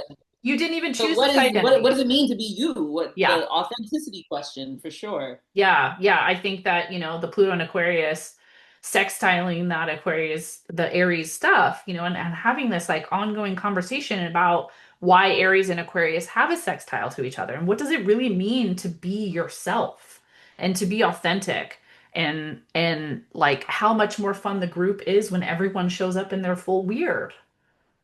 Like what? Like fashion and art and music and like just being yourself is like so much more powerful and fucking fun, right? We take all of this like shame and the elements of control that white supremacy have about perfectionism and niceness and like civility and all these things. They kind of just like they just go away. Yeah. And this generation again, the Gen Zers and these youngins who are kind of come up over this next 5 to 10 years through this under these weathers, um, they're not gonna be interested in any of this shit at all. Right. They are not, they don't care A about lot of, I it. talk to younger people. A lot of them don't even, they're not committed to a certain future. They're not like, well, this is what I'm going to do. This is what I'm going Nope. to be. They're very much like, I mean, it is what it is. Yeah. I'm going to try to make the most of things, but Yeah. this is what we got, this is what we got to deal with. Yeah. And They're like, I'm gonna there's wear a what I weird kind of want, like, fuck who I want, yeah, there's a you weird know? kind of like self-confidence I think they have, even though there's also the sort of like other side of it. They're very afraid because of that uncertainty, but that anxiety has been normal for them, and so their choices are so limited but also clear, I think. Yeah. Well, I You mean, almost have no choice but to be yourself. no, well, and how is your brain rewired when you are not just experiencing the interwebs and social media and technology and AI and all that, but you are born of it. It is genetically in your epigenetic. Like you have absorbed that. Yeah. You are the child of someone who's had a smartphone in their hand their whole life. You are, and you have that like hundredth monkey awareness of other people in the world. Yeah. Um, you cannot convince these kids the way with propaganda the way you could with other people because they're like, I literally know someone. I've had a one-on-one DM with people in Palestine. I've had a one-on we FaceTime each other. We share information. We're friends because we both like fucking table tennis or something. It's not outside of their personal realm. Like they find things to talk about in their games and in their chat rooms and in these places that those of us who were like older than we Right. like, what are you even talking about? Right. You know? The immediacy of that experience, the curiosity, right? Yeah. The immediacy, and then you have like tools at your Yeah. disposal. Some things are limited, but now you have these tools, and I think that that kind of quashes a lot of the power of the old propaganda, hence the fall, Yeah. right? The racism, the classism, sexism, right? You get to Yeah. just actually talk to people, and I think the curiosity creates an openness where the old tools of being, the old ways of being and interacting don't work. I think of toxic men who are now being forced through just the old socialization doesn't work because it's left you alone, it's left you abandoned, it's left you Yeah. disempowered. Yeah. And now your only option is to join ICE. Really? Right. we Or to don't face, no, we don't like that, so that's not going to get you what you want, which is yeah. relations Yeah. and like, community, like the Yeah. basic human needs, right? Yeah. Well, and facing, I think Chiron and Aries has been a big part of men talking to each other and suddenly realizing like the reason you're having the reaction to people blaming men for, all the problems of the world, the reason that makes you feel bad is because it should, because you are being blamed for something that isn't your fault. You are being blamed for something that you weren't aware of that was happening to you as well. Like you thought you were getting a deal, you did all the things you were supposed to do, and you thought you were going to end up getting some prizes, but it turns out it was a stupid game, and all the prizes are stupid. And you're like, I don't Yeah, even want it. They're like, wait a minute, I don't even want all this stuff. I don't even yeah, care about all this. I am also a victim of this system, right? You have to yeah, make them aware of the fact that they are being harmed, if not just because the earth is going to kick us out of here, right? We're not going to be able to live here anymore. There isn't, if those yeah, big billionaires find their way to Mars, they're not taking you with them. You don't get to go. No matter how much you suck Elon's dick and you watch his things and you love him and you worship him because you think he's just the goal, he's not going to take you with him. You're going to be yeah. down here with the rest of us, like Yeah, going, I oh think, shit.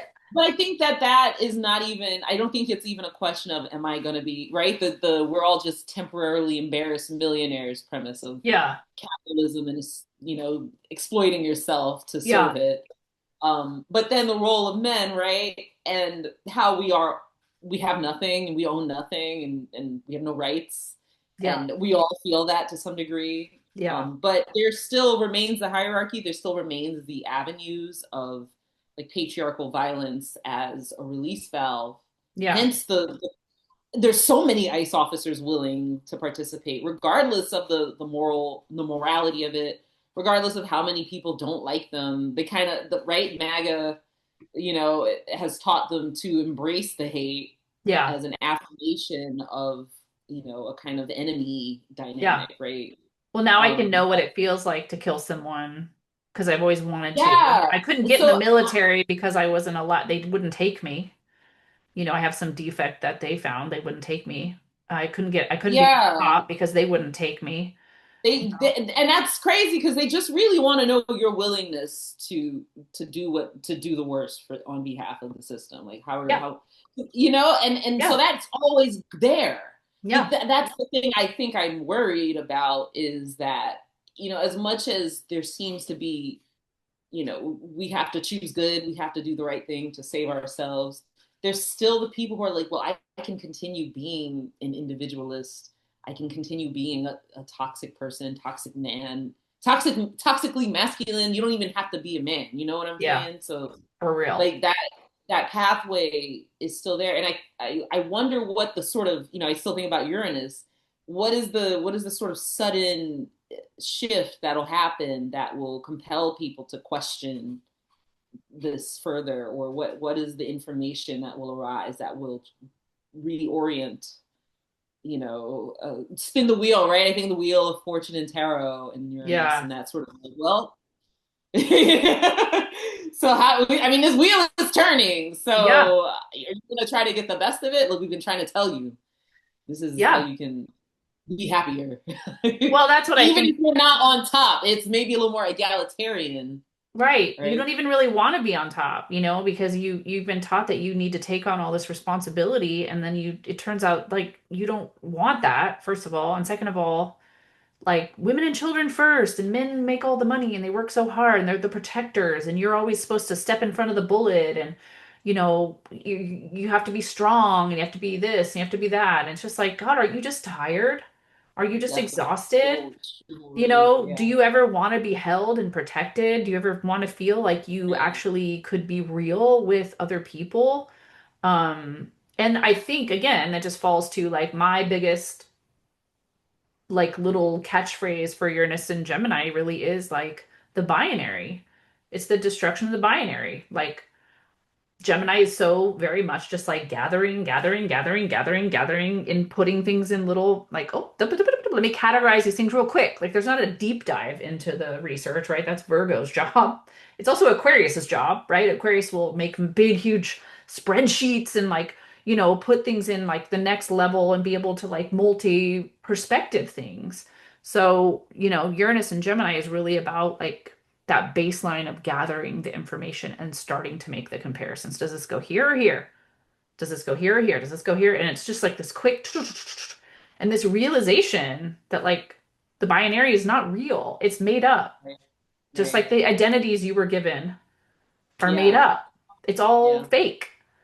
And instead of it being so serious, it's supposed to be just kind of like a funny way of conversing and understanding each other, and noticing the difference again is the container of you understanding yourself. Well, you're different than Right. me, and that's fun, and Yeah. that's it, Yeah. right? Like Right. What is worthy our of parts judgment? fit together. That's interesting. Yeah. I would like to put our Yeah. parts Yeah. together. Otherwise, there's not really much of a difference here, We could put our parts together still, like we can Yeah. try these different combinations of parts. Um, I feel like that is like the Chiron in Aries, the Uranus and Gemini, that sextile between those three things kind of happening all together is really just this like end of all of those identity politics and the binary of it all, and like these Right. made up stories about what it means to be a human being, or to not even to just be a human being, but to be alive, to be an earthling, right? To Yeah. be a sister to a tree and the water, and like coming back to that like indigenous elemental magic where you're like, I am just a bunch of particles. Like, I am made up of all of these things. And also I'm gonna die. I mean, and I don't know when, and I don't know what that means, and that's fun. That's actually like a great adventure, right? There's my eighth house sun, Yeah. my eighth house sun narrative about death being fun. Like, how are you not excited to find out the answer to this question that nobody else no one knows. No one can tell you what this thing will be like. People will spend hours telling you what it means to be a black woman, a black, Reincarnation you is know, us coming back to tell everyone, and then, yeah, oh wait, we forgot. yeah. There's I so I much got too about, distracted here on Earth again to tell yeah, you. exactly. Like I got so distracted by everyone telling me who I am and what I am and giving me all these parameters for the ways in which I have to exist when I could literally, food is just growing out there on its own, and the You're water is just flowing, and I gotta buy. telling me it's growing on trees, it's right there, and I Yeah, can't take it. yeah. I can't Yeah, just walk down to Mexico and into this other land and just be like, "What up, y'all? What kind of yeah, food you got on your trees?" Like what is yeah, happening? Let's share some stories. Let's write a song together, let's figure it out. Like life could be literal, hysterical fun. And yeah, there's work involved for sure, but like that's also fun. Right? We can make fun of that. We can find ways to make and innovate. We get to keep all the technology. I think again, that's another thing about Uranus and Gemini is like reevaluating our relationship with technology. Um, and like realizing, that it is a good thing that humans have invented this thing, and that's really cool.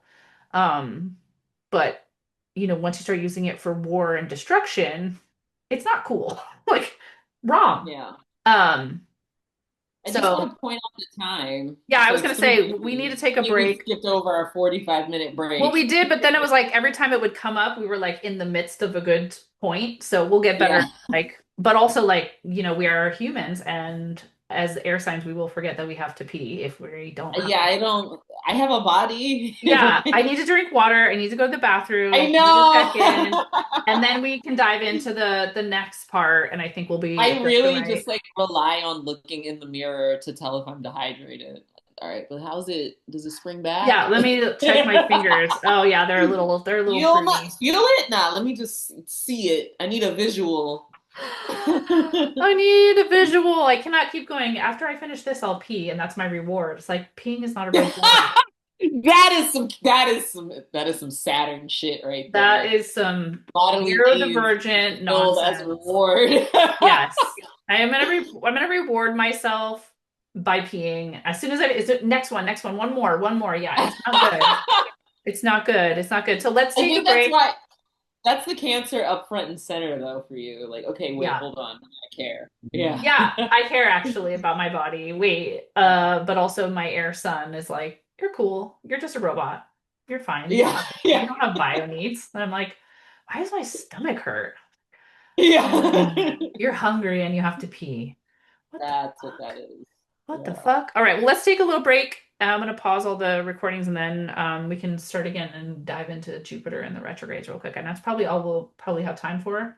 But we'll see if we can at least chat about the eclipses. I feel like that's just its whole other 2 hour. I felt like we were almost there at some point, but we kind of like just diverged. Oh That yeah, gets a, we and that gets a, that's a sort of a different sort of dynamic of conversation too. yeah, well, I Of got into the excitement of the nodes hitting the orange demon baby in his body. I'm excited about the south node being in his first house. yeah, I'm like, come on, take him every I day. I'm know. like, Google it. When you See said that? Saturn moon, or sorry, Sagittarius moon, and I remembered he was born during a full moon, so these eclipses are really Yep. Yep. essential Yep. for Yes. the next Yes. phase of this empire collapse. That's why I'm saying we could literally do like a 2 hour Yeah. thing on the eclipses and how they may in Maybe fact that could just be a impact separate thing. the United States as Sag rising, Yeah. But I kind of think that might be a separate yeah, conversation. we can talk about the dates just to give everyone like a primer, but it's Yeah. definitely its own. We're gonna go into it more each time it comes up in the sun seasons as well, because we are in the middle of a switch too. So not only are all these outer planets changing signs, Jupiter is changing signs, Saturn is changing signs, the nodes are changing signs this year as well. So it's just like And they're chaos. going to be all different. Yeah. Yeah, it's Okay. like four different eclipses in Lot to four different discuss. places instead of just Yeah. two. So all Cool. right, let's go get a snack. Let's go get a break. Let's do 10 minutes. Sound good? Yeah, sounds good. All right. Now we're back. Starting too many things at once is always just such an air sign thing as well. Let me record from 17 different devices, just in case. It's not Mercury retrograde right now, but it will be soon enough. So we're back from a bio break. I feel like I walked out there and I was like, okay, I don't know what I'm doing. I'm not hungry. I just need a little sip of water, a little soda pop. I'm good. Perfect, introduction to talking about Jupiter, I guess. Like, I was overwhelmed. Overwhelmed. Too many feelings. Too many things are happening at once. And now we're also talking about things that are happening in the summer.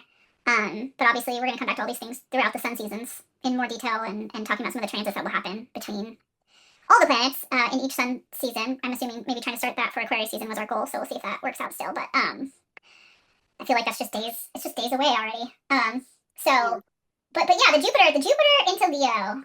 I am curious about your thoughts on this now that you are a Leo rising. As a Leo rising, I am looking forward to it. I need some good vibes. I'm a little terrified of what I may attract, but I'm also excited of what I may create. Yes. Just taking it personally, I guess collectively, I'm also interested in just the cultural exchange that's going to happen out of this new burst of creativity. Like, what are we? We're all building new stuff. We're tearing down old stuff. What are we doing? What did you do? What did you make? I'm excited for like kid energy and some tomfoolery. Yeah. Without a sense of irresponsibility. I think the solar quality that's like, okay, hold on. Yeah. It can overdo itself. Yeah. But I think a lot of people ultimately, if you believe people are good, people are gonna want to make good things, do good, and like set a positive example for what we want leadership to look like, what we want. Yeah, that's a big one. To feel like, how we want to respond to being seen, and obviously visibility, right? Keywords, right? Visibility, but also knowledge. So what kind of, especially with the Gemini feature, with new information comes about. Okay, well, what are we gonna like kind of create with this? Yeah. What are we vision boarding? As far as our collective. Yeah. I mean, I think the most interesting things that come to mind. Just a few things to come to mind. There's so many. I want to like get them all. Yeah. No, it's too much, Jupiter. That was all the points I had. I think really too was just like the leadership and the playfulness and trying to draw in some of those qualities when obviously leadership feels like a shadow quality of Leo right now because we just don't have any good leaders to look to. Though we do. I mean, but we're seeing a rise of more of those types of conversations. This is the chart of the ingress here. So there's Jupiter entering Leo, kind of rising up from underneath. But I think the most interesting thing is that it pulls in another sextile, which I'd already sort of mentioned. I'm noticing that, I'm looking at an ongoing thing. Yeah. Close. Yeah. So you've got Mars also has entered the chat with Gemini here. So, Jupiter is ruling this, Mars is ruling, or Mars is ruling these guys, sorry. They're all kind of sextiling each other here. It's a lot of like crackles. It's crackly, right? Yeah, I'm getting like burning embers becoming a flame, like when you're trying to start a campfire. Like energy that's been kind of built up coming outward. Yeah. In a directed and intentional way, but it feels like we're all experimenting at this point. Yeah, it's all very new leadership or the rise of a new leadership. I feel like it's a lot of these little secular groups starting to sort of talk to each other and realize like, hey, we actually have more in common than we don't, and we actually have more the people starting to talk to each other and being like, well, if we work together on this, we might get a little farther. I think the other really interesting thing too is the nodes have reached 0 at this point, so there's a lot at this like these early first 5 degrees, 0 to 5 degrees of a lot of points, which Chiron is at 0 degrees also. It's about to enter Taurus for a little sneak preview at this time. There's a lot that happens to humans when a lot of 0 degrees are activated, or those first 5 degrees of a sign. So I feel like it's a pivotal time. There's some awareness and awakening potential, and I think that's one of the things that people often don't know about Jupiter, especially because of modern astrology's desire to make it about winning the lottery or manifesting your fucking dreams and all that shit, when Jupiter is about truth, right? Yeah. Its ultimate goal is to expose what's true and to find abundance in the truth, right? It doesn't like the lies. It will throw open your diary and read it to everyone. It will open all the cupboards and be like, what's in here? What's this for? And I definitely feel like Jupiter in Leo really highlights the relationship of the archetype between the queen and the king, or royalty and the jester, right? And that they are actually the same person, right? The king needs the jester needs the king. And it's like the one person who can tell the king the truth is the clown. And I definitely feel like Jupiter is that archetype when it's in Leo, is when the jester's like being brutally honest with the king because the king asked for that, right? The king knows that's the relationship. I think it's interesting that the king in this theoretical exercise is often the last to know the truth. Yeah. As much as they assert what is true and good, right? Yeah. But they often are the last people to understand it truly. Well, especially if you have a king who is gone mad or is suffering from an illness or is a tyrannical king, right? Everyone's afraid of them, so they just tell them whatever they think they want to hear. because they don't want to get their head chopped off. And we're definitely in that collective, the empire is filled with those archetypes. Like every country that's still trying to hang on to the capitalist domination, world domination narrative is led by a tyrannical king character, right? Yeah. And I'm also noticing in this chart there is a full moon, and that sun is in charge of that Jupiter, and during this sort of exposed moment with the moon ruling that sun too. So there's an interesting I don't know what to call this. This is really fascinating. It's very chaotic. When I pulled it up, I was like, oh my goodness. That's coming out. Yeah. That is, it's right before the full moon, or right after the full moon, and Pluto is retrograde, so as soon as Jupiter steps into Leo, it is smack right into Pluto, starting to create that opposition with the retrograde Pluto in Aquarius. Again, this is a different energy where Pluto is going, okay, what did you fuck up? What is rotten? And let me just pull up all the rotting, decaying, dead tissue and the dead ideas, right? More in Aquarius would be like, let's just show you all the dead ideologies that are the poison propaganda, the things that you have been indoctrinated with against your will. There's a lot of that, that Saturn in Aries is ruling that and saying, okay, here we are, like it's in the third house, like what is your community? Who are the people who are actually going to take care of you and protect you? It's not Murka, and I think that sextile, that with Neptune being exact, is kind of this disillusion, this dissolving of that propaganda and this like chance to see it all again. Which will also be, again, empire tripling, quadrupling down on being like, this is what is real. So, there's a lot of like, what is the truth? Chaos under a full moon, the beams of a full moon, between Capricorn and Cancer, which is very much about nativism and authoritarianism and all the shadows of us versus them. The old power. The old power, yeah. And we are also in a Mercury retrograde. I mean, there's a lot just full on going on here. Once you start tracing around, the sun is ruling all of this, and the moon is ruling all of this, and Mercury is retrograde in charge of all of this, and it's, Mars moving into Gemini too, as a natal Mars and Gemini person. Congratulations and good luck. Yes, I'm like, the fuck. This is a war of information. There is like a battle for who gets to control the narrative, who gets to control the truth. The nodes leaving, preparing to leave, moving out of this, this period, we got the eclipses coming up. So it's like, there's a lot shifting in this latter part of the year that does become, it's a new kind of chaos. It's like the chaos flavor has changed. Like we've switched chaos soups here, and we're like, oh, okay, it's still chaotic, but like, who's in charge of it? I feel like battle is, is really what's on the plate, and then as you move into that opposition, let's see if I can get it to just switch. Sometimes it gets a little, this app, as awesome as it can be, sometimes it's a little like, I don't want to right now. There we go. So this was what, the 20th, I think? Jupiter ingress? The opposition to Pluto, because that's like this period between July 20th. 7:45, I believe. Hey! I know, there's this moments where I'm like, maybe I should just screenshot these so they're already ready to go. Is that right? Let me check again. It's kind of nice that they move.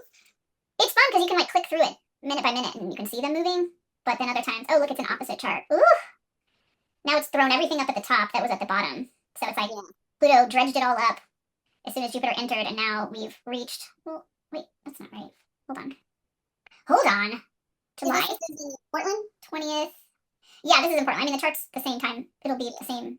The text is super small for me, by the way, so it's hard to... Oh, this one? Like, yeah. This is on a huge screen for me. Yeah, so it's like Portland, but I can see it over there in the corner now. What does this say? Oh, this is still not switching to the 20th. Hello? There we go. 4-4. I was like, that's not right. Okay, so still is right, though, because everything is up here. Oh, that is conjunct my Mars. Oh, God. Congratulations. Saturn square my ascendant. Mercury on, oh my gosh. Okay, well, I know, the personal transits are terrifying. Sometimes that's why I don't like to look at the chart of things, because I just start seeing it instantly, and I'm like, oh, God. I mean, I feel like this Aries time is very much about, like, okay, how is this affecting me, though? Like, that's fine. That's what you should be considering. Well, this is easy for you to see. It is now in the rising chart, right? Everything's at the top of the chart that was at the bottom before. Things have... Yeah, I don't like that either. We're seeing all the things be exposed. Like, they had their conjunction, they did their, like, smash into each other. Who knows? I'm really concerned about that. We'll definitely talk about that when that's, cut more people off? Oh, no. Yeah, it's not ideal. Come for me? Yeah. So this is setting a tone, though, about, having all these, like...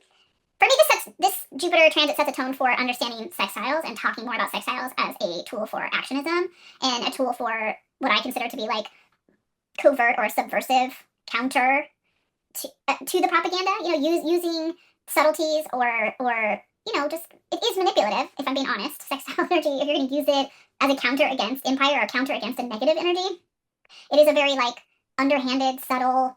How can I slide this in? If you're a hacker or somebody like that, this is a good energy for like slipping something in behind, something else. Like a kind of indirect quality of action. Yeah, or just, a casual conversation where you're just sort of sliding things into the conversation and, you're baiting all the hooks with like really sweet things. It's sweet disruption for sure, right? Which I talk about a lot. Yeah, the sextile being of the nature of Venus. Yeah. Yeah. I heard seed planning and maybe it's very much like setting something up for later too. It's like it's not the direct action, right? It's like laying the groundwork, having the secret meetings, like I was saying, like who's in this conversation, right? Four. Who is in this conversation? Like all of these sextiles are exact when Jupiter is opposed Pluto. Right? Yeah. Neptune is retrograde now too. So it's like, okay, some conversation is the groundwork is being laid, right? Something is happening. It's not explosive. It's not immediate. It's not maybe top of mind, but it is present. And something is. It's a general strike. Yeah, or it's like people have finally come to the realization that this is something that they need. You got the mayor of Chicago talking about a general strike right now, bringing it up as a thing that everyone in Chicago should do. Right now, he's saying like, let's have a general strike, and you're like, whoa, what?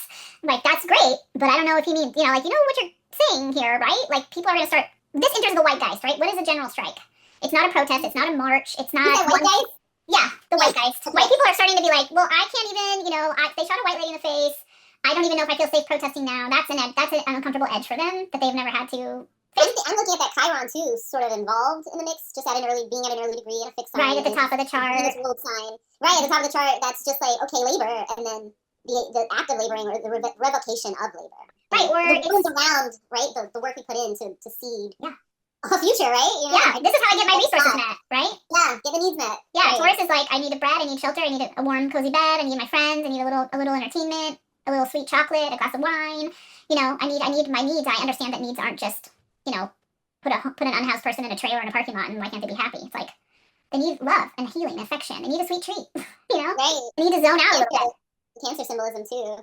Yeah, well, Taurus slept through all of that, no less. Chiron and Taurus is going to be us facing capitalist money, money narratives and about what does it mean to have everybody have their resources met on a planet that has so many resources, right? You also have, this creating a T-square with these. So it's very prominent. It's very much like letting go of shame, releasing out this like Scorpio, like how ashamed we should be that we allowed this system to be in place. And all of the shame and harm that it's caused over the last 500 years or more. Yeah. As you go all the way back to the history of enclosure and, the beginnings of these types of behaviors with people hoarding resources. Chiron and Taurus is very much about theft of resources or taking more than you need. Or being, having a scarcity mindset. And people learning a little bit more about, like, the fact that this whole idea of scarcity is a lie. It's another part of propaganda that, we need to hoard things. And it could be a financial crisis as well, like another depression level crisis of some kind. The AI bubble could burst, especially with the Pluto Uranus trine here. Yeah. The trine, the Pluto-Uranus trine. I was looking at the Pluto-Chiron square, too. Well, that too, but I mean, like, the fact that is a very big lie that they've been selling us for some time, and people are starting to come into awareness of it, right? Here's your sudden, like, bit of information enlightening a traumatic change that then sets off this war of resources or this battle to understand, the reason we were doing it, have been promoting a general strike for so long, or talking to people about, don't waste your time marching at the fucking King's Day parade on a Saturday, take your resources and create systems of mutual aid. Like, this is why people have been saying this for so long. Like, this is farting around. Like, you're not gonna make any changes in these, none of those things ever worked before, but it really isn't gonna work now. You're not gonna vote your way out of this and then go back to brunch. We don't get to keep any of that stuff. It's very strange to me that people still think that's a possibility. Yeah, or that they want that. I'm like, why would you want to go back to a racist, sexist, homophobic, earth-raping and pillaging empire? Like, why are you trying to hold up something that just steals and murders? How do you not see it? And they don't yet, and that's the bread and circus component. I feel like this definitely feels like those things getting stripped away, the nodes being at 0 degrees, heading into that next eclipse where it's total solar eclipse in Leo, baby. It feels like hopefully the death of kings, ideally. I'm really hoping. That's what they've been saying, right? Yeah, I'm really hoping for that one, but that rise of a new dragon, or, what I said about Saturn being like the rise of the new, there being something new that people, the biggest comment I will get from people who are open to talking with me are like, oh, I love what you post, I love what you say, but I could never say it because I don't know what else there could be outside of capitalism. It's like the most common conversation I have with people who are, just starting to like wake up and be like, oh, this is interesting, you know. Especially other, you know, they own a business or something, so it'll be common with like the bad bitches of girl bossing or something, you know. They're like, I just don't know what else there is, and I'm just like, oh, fuck, really? I definitely feel like, you know. Yeah, we use our imaginations like as a job. So. Yeah, well, also humans have had not capitalism a lot longer than they've had capitalism. Yeah. Like, you need to calm down and use your. But people don't know. You know, people don't go to the archives of history and understand like the root of the kingdoms, right? Like, here's the truth about kingdoms. Right. I think that there's been a kind of like proliferation of information where some of it like hits you like, oh, this is facts. If you question it even, oh, what is this? And then you learn something true. Yeah. So, and then that I you know, that sort of proliferation I think is going to be obviously like enhanced, but also leading to, you know, this rapid am I still here? This is like rapid integration of knowledge or internalizing awareness, right? Yeah. I think the pace of it might surprise us. Like people are saying, oh, this is gonna be a quick year. You know, in the like it's there, right? The speed of things, right? But I think really the sort of integration of knowledge from these histories, right? Like the memes were such a big thing. Even for me, it's like, oh, I thought I knew things, and then here's a meme that's like, you know, I'm like, what is this? But then it's like, oh, these are facts too. And it was so random and sudden, right? Yeah. But that's just. I wonder though what it will look like. You know, because of I think the atomizing of the social media experience, and now everyone's gonna be looking at the same sort of feed anymore. Yeah. So, you know, what is it gonna like? How's it gonna slap us in the face now? Like, how is it? Well, especially as they try to like regain control of it and like, you know, turn it off to us and take it away from us. Like, you know, the disruption to the norm by things like TikTok and, you know, social media and you know, just like little digestible bites of information, like you said, funny memes or. You know, just disruption of that, it's a new kind of art and creativity. Oops, I mean, obviously, like this is very creative, like you said. This is very, you know, wants a funny joke and a very quick little whip about it. Like it's very poppy. This too. I mean, this is like Aries is gonna make with this is gonna make uncomfortable art and jokes and like, you know, rip some stuff open. Right? Aquarius is also like the humor of these signs again is different. You got all this air and fire. It's just like what is happening? It's popping and crackling and it's like, you know, the comedians and the. Yeah, it's feeling a little slapstick. It's very dark humor or like things that just like break the norm in the brain. Which again, I get my chance to throw like my one heated rivalry comment in here now. I think because this feels very much like it's a story. It's this, it's that, it's the other thing. It's art. It's another thing. But something happened to people's brains watching it. Yeah. Like as somebody who loves movies and video, and I've worked in a video store since I was like 13 years old. I love cinema. I love media as a tool. You know, not modern pop shit, but like the shit that's underneath where you're like, whoa, something happened to people's brains watching this, especially men. And I think it has opened up an opportunity to talk about things that are uncomfortable, which, you know, there's not a lot of emotion in the air energy, and there's a lot of masculinity in the fire. And so I think these things kind of being gently popped open. It's like the sound of a pop opening. It's like, you know, it's not like, oh my god. It's more like, oh, I feel weird, but also like this is funny, and I'm titillated, right? I'm excited. I like want the intellectual intercourse of it all, and like I feel like prickly all over. You know, I get goosebumps. It's also, you know, I should watch the show. Yeah, it's very much like, okay, well now we're having these uncomfortable conversations, but we're also like titillated, right? We're like, I want more of it so bad now. I need like so much more of this. And this is a bit, you know, this is happening in the middle of summer, which is a time, you know, in the Western Hemisphere where people are just, they have more time generally. There's more daylight. Things just feel, there's more levity generally. So I feel like, you know, this being, it's like, it's uncomfortable, but you can take it. You know, it's like, oh, that was really uncomfortable, but I kind of don't have a choice but to eat it. You know, it's like, oh, you also have that Venus and Virgo ruling that Chiron, which is kind of saying like, well, that's ugly, but you know, it's the medicine, it's the truth. You know, you can't deny it. You know, we're not gonna try to pretend like that isn't the truth. You know, and Mercury retrograde to just like peeling back all these like uncomfortable layers. Well, this is during the second retrograde of the year. Yeah, I'm noticing that. Yeah. So this one down here, yeah. And they're all the retrogrades are in water signs. This is actually should say Scorpio, not Leo here. So this is Scorpio. So all of them are in water signs. So that adds this element of like all of our Mercury retrograde work and all of our unlearning and relearning being very much about this deeper instinctual trusting of our inner receptors, you know, and being manipulated by emotions too. So I wonder how the powers that have access and know and do use these tools might come at us with all that water when we're dealing also with all this air and fire here, you know. I think of like trying to hose us back to sleep, like trying to lull us back, you know, fill up the tank again. Yeah. All swimming in the waters. Yeah, but there won't be any money to buy anything. There won't be, Chiron will be saying, oh, no, you have too much stuff already and there's no money left and all the banks have, something is wrong with the money. You're learning a very uncomfortable lesson here about hoarding. Hoarding, right. Hoarding, yeah. And where true security lives. Yeah, and the really hungry people, the ones who've starved, are fucking pissed and they're coming. They've figured out, they've all talked to each other here, you know? They've all made friends and now they are a new force of right? And whoever can feed them, they'll give their allegiance to some degree. Well, hopefully they've discovered these socialist narratives of feeding yourself. Feed yourself, yeah. We keep us safe, right? We keep us fed. We teach us. Yeah. We protect us. This is our land. Like, we live here. We tend to this. We actually don't need a government. Yeah. Right? There's no need for these larger overarching borders and all this kind of stuff. Which I think too is very much the water retrogrades of being like, what does it mean to be family? Yeah, I was gonna say, I'm also getting a sense of redirecting resources. Yeah. Towards, for better or worse, but towards what is, I guess, most hungry, what is most loud and in need. Yeah. What can contain it the most effectively. Yeah, I would definitely, that's us in our mutual aid networks. Right. Taking back our farms from big corporations. Yeah. Well, I think it's also just realizing that we actually don't want a yacht and we don't want to be millionaires. We just want to hang out with our friends and like do silly things, and wear the outfits we want to wear and put our parts where we want to put them and dance the way we want to dance and make what we want to make. And that we're not, none of us are afraid. They have this whole narrative that nobody wants to work. And we're all like, we're all perfectly happy with working. If it's for something purposeful, like nobody wants to do work that doesn't mean anything. Right, we can't live a life and avoid work. So it's like, what are we, right, what is the work? And what feels great, about working is when you're doing things that feel good because you're helping someone else or because you're contributing to something bigger than yourself. Everybody likes that. This is even why all the billionaires try to tell us that they're doing work for humanity. It's like, we know they're not, but they think they are. They believe their own shit, right? They're like, I'm going to change the world. It's like, okay, they do believe that. And I think, that's part of the shift here in these narratives and like, what is it going to bring?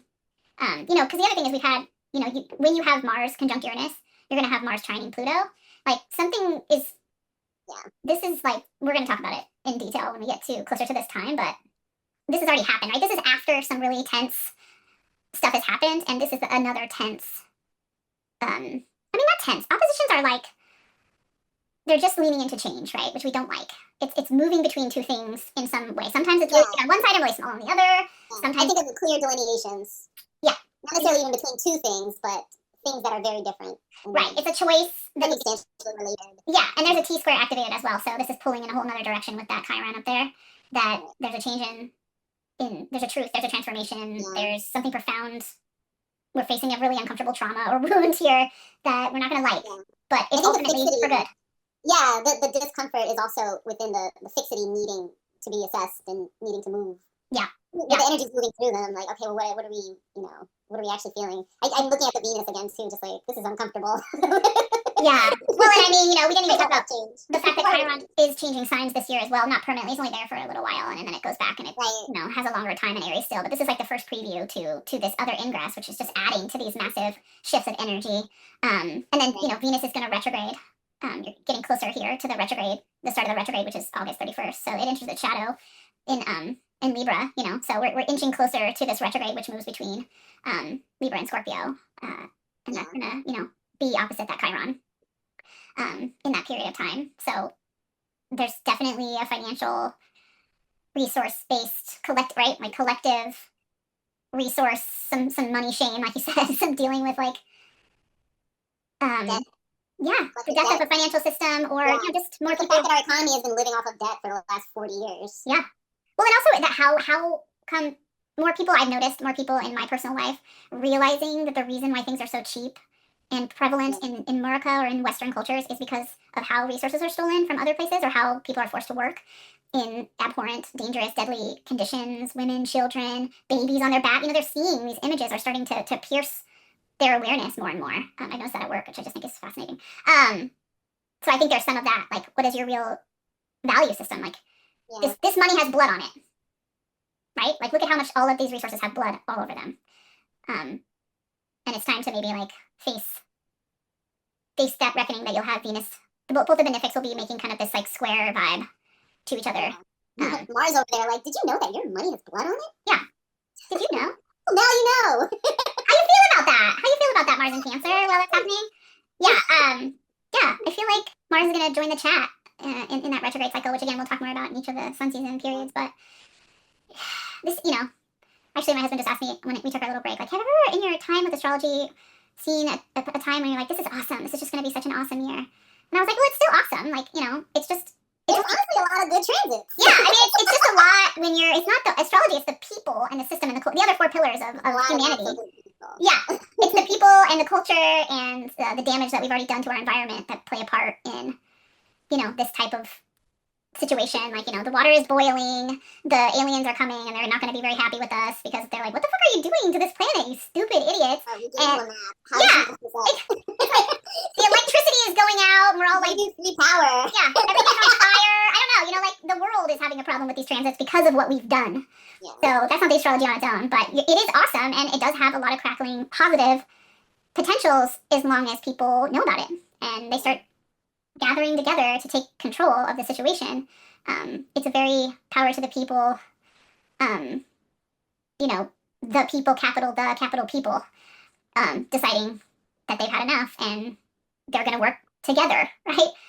Like, there's a lot of cooperation and, kind of thinking about what we actually need. And the Venus retrograde, too, I think is I haven't even had the capacity to really dive into the transits of that one yet. I made some pages for the workbook, and I was like, ooh, that is very juicy in Libra and Scorpio right now. The Mars-Venus rulership, the split between the two. And this will be during the fall of the sun. This will be during Libra season. And, yeah. This is like so, okay. Yeah, we're kind of at her midpoint because she just Kazimi'd. So we're halfway there. I mean, we can talk about the Venus retrograde cycle, which is like just such a beautiful story and arc, and like there's so much. I had a good month of studying that, and I'm just like, there's a lot. There's some deep stuff. It's so a lot. This is the start of the Venus retrograde here, so we've got a lot. We've got a lot going on. This is also the start of we're in the. It's going to cross over this Mercury retrograde, gap here where Mercury is also hanging out in Scorpio along the timeline of this. So there's a lot of there's a lot to reckon with as far as justice. I think the other thing too is like every time Venus is in Libra, I just love having these conversations with people about Venus and how it's reclaiming it from modern astrology, not her, it. That it's economies, that it's money, that it's ecosystems, that she is also not interested in this she-her bullshit. Like, I'm not just here to get married and have relationships and be in love and that romantic relationships are the only relationships that matter, blah, blah, blah. This planet will fight you. Yeah. This planet will bring about ecological reckonings, especially in a retrograde. It's like, oh, you're not tending to this. So here's a blight, here's some locusts or something, here's especially, the difference of it crossing over between a sign it rules into this sign that it is like, Is her stationing degree? This is the shadow. It's stationing degree? Yeah, this is the shadow. Oh, so we're in shadow, okay. Yeah, so this is when it enters the shadow. Oh, and then it stations in Scorpio, I believe. Yeah, so if you just go like month to month, you can kind of see it moving through. And then it's retrograde, it's kind of like moving all the way through. God, so long. Such a long time. I know, it's like a few months now. Yeah, you see this like big long from shadow to shadow period, which is also why I'm like, y'all need to stop talking about the retrogrades like they don't include these shadow periods, especially Mercury. Yeah, because you really start to feel them then. Yeah, sure. Well, they also you get all of the previews of what's going to come up, and you don't pay attention to them. Then you're in the middle of it, and you can't even there's no way to do any discernment in the middle of the retrograde. You're like, what is happening? You got to kind of like get your bearings and start making notes, and then just hold on to it the whole time you're going through the ride. You're like, this is supposed to be happening. Oh, it sucks. But this is it. That's what I mean about the remediation and like the making it purposeful through the knowledge, right? Oh, I just have the knowledge. Like, oh, Venus is retrograde, la-di-da. It's like, okay, but what are we doing with this? Right, exactly. How do we harness this? How do we rein in the value of this, time frame? And like make something out of it. I feel like, that's the fastest way to piss the planets off is to just like not take the time to harvest the gifts that they're giving us, even when it feels like fucking shit. Right. So yeah, definitely talk about that more as we get closer, and then kind of go through, the individual transits and how to track retrograde transits is also really interesting because you get almost every transit you have during a retrograde, you're gonna get 3 of those suckers. So it's like good to note. And then again, if you're having a Mercury year, I'm having a Mercury year. My next perfection is gonna be Mercury year. I'm born with Mercury retrograde natally.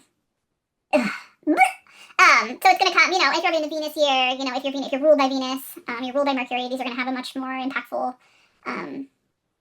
influence on you. Those are my planets. You just call, yeah. In individual sense, you will want to track these more individually than those outer planet or Jupiterian, unless you're having a Jupiter here, but or a Jupiter ruled, how they influence you. The layers get deeper depending on those more personal parts. And then it's always good to look at where they're happening. Retrogrades are happening. What house is that happening for you? Because if you're not feeling them, then you're here to help the rest of us, and people don't know that. I'm like, if Mercury retrograde doesn't impact you very much, what the fuck are you doing? Why are you not doing this computer shit for me then? Why aren't you helping me? Help me! Check on me! I'm not okay! Are you okay? I had Mercury retrogrades where my fingers just simply didn't work. Yeah.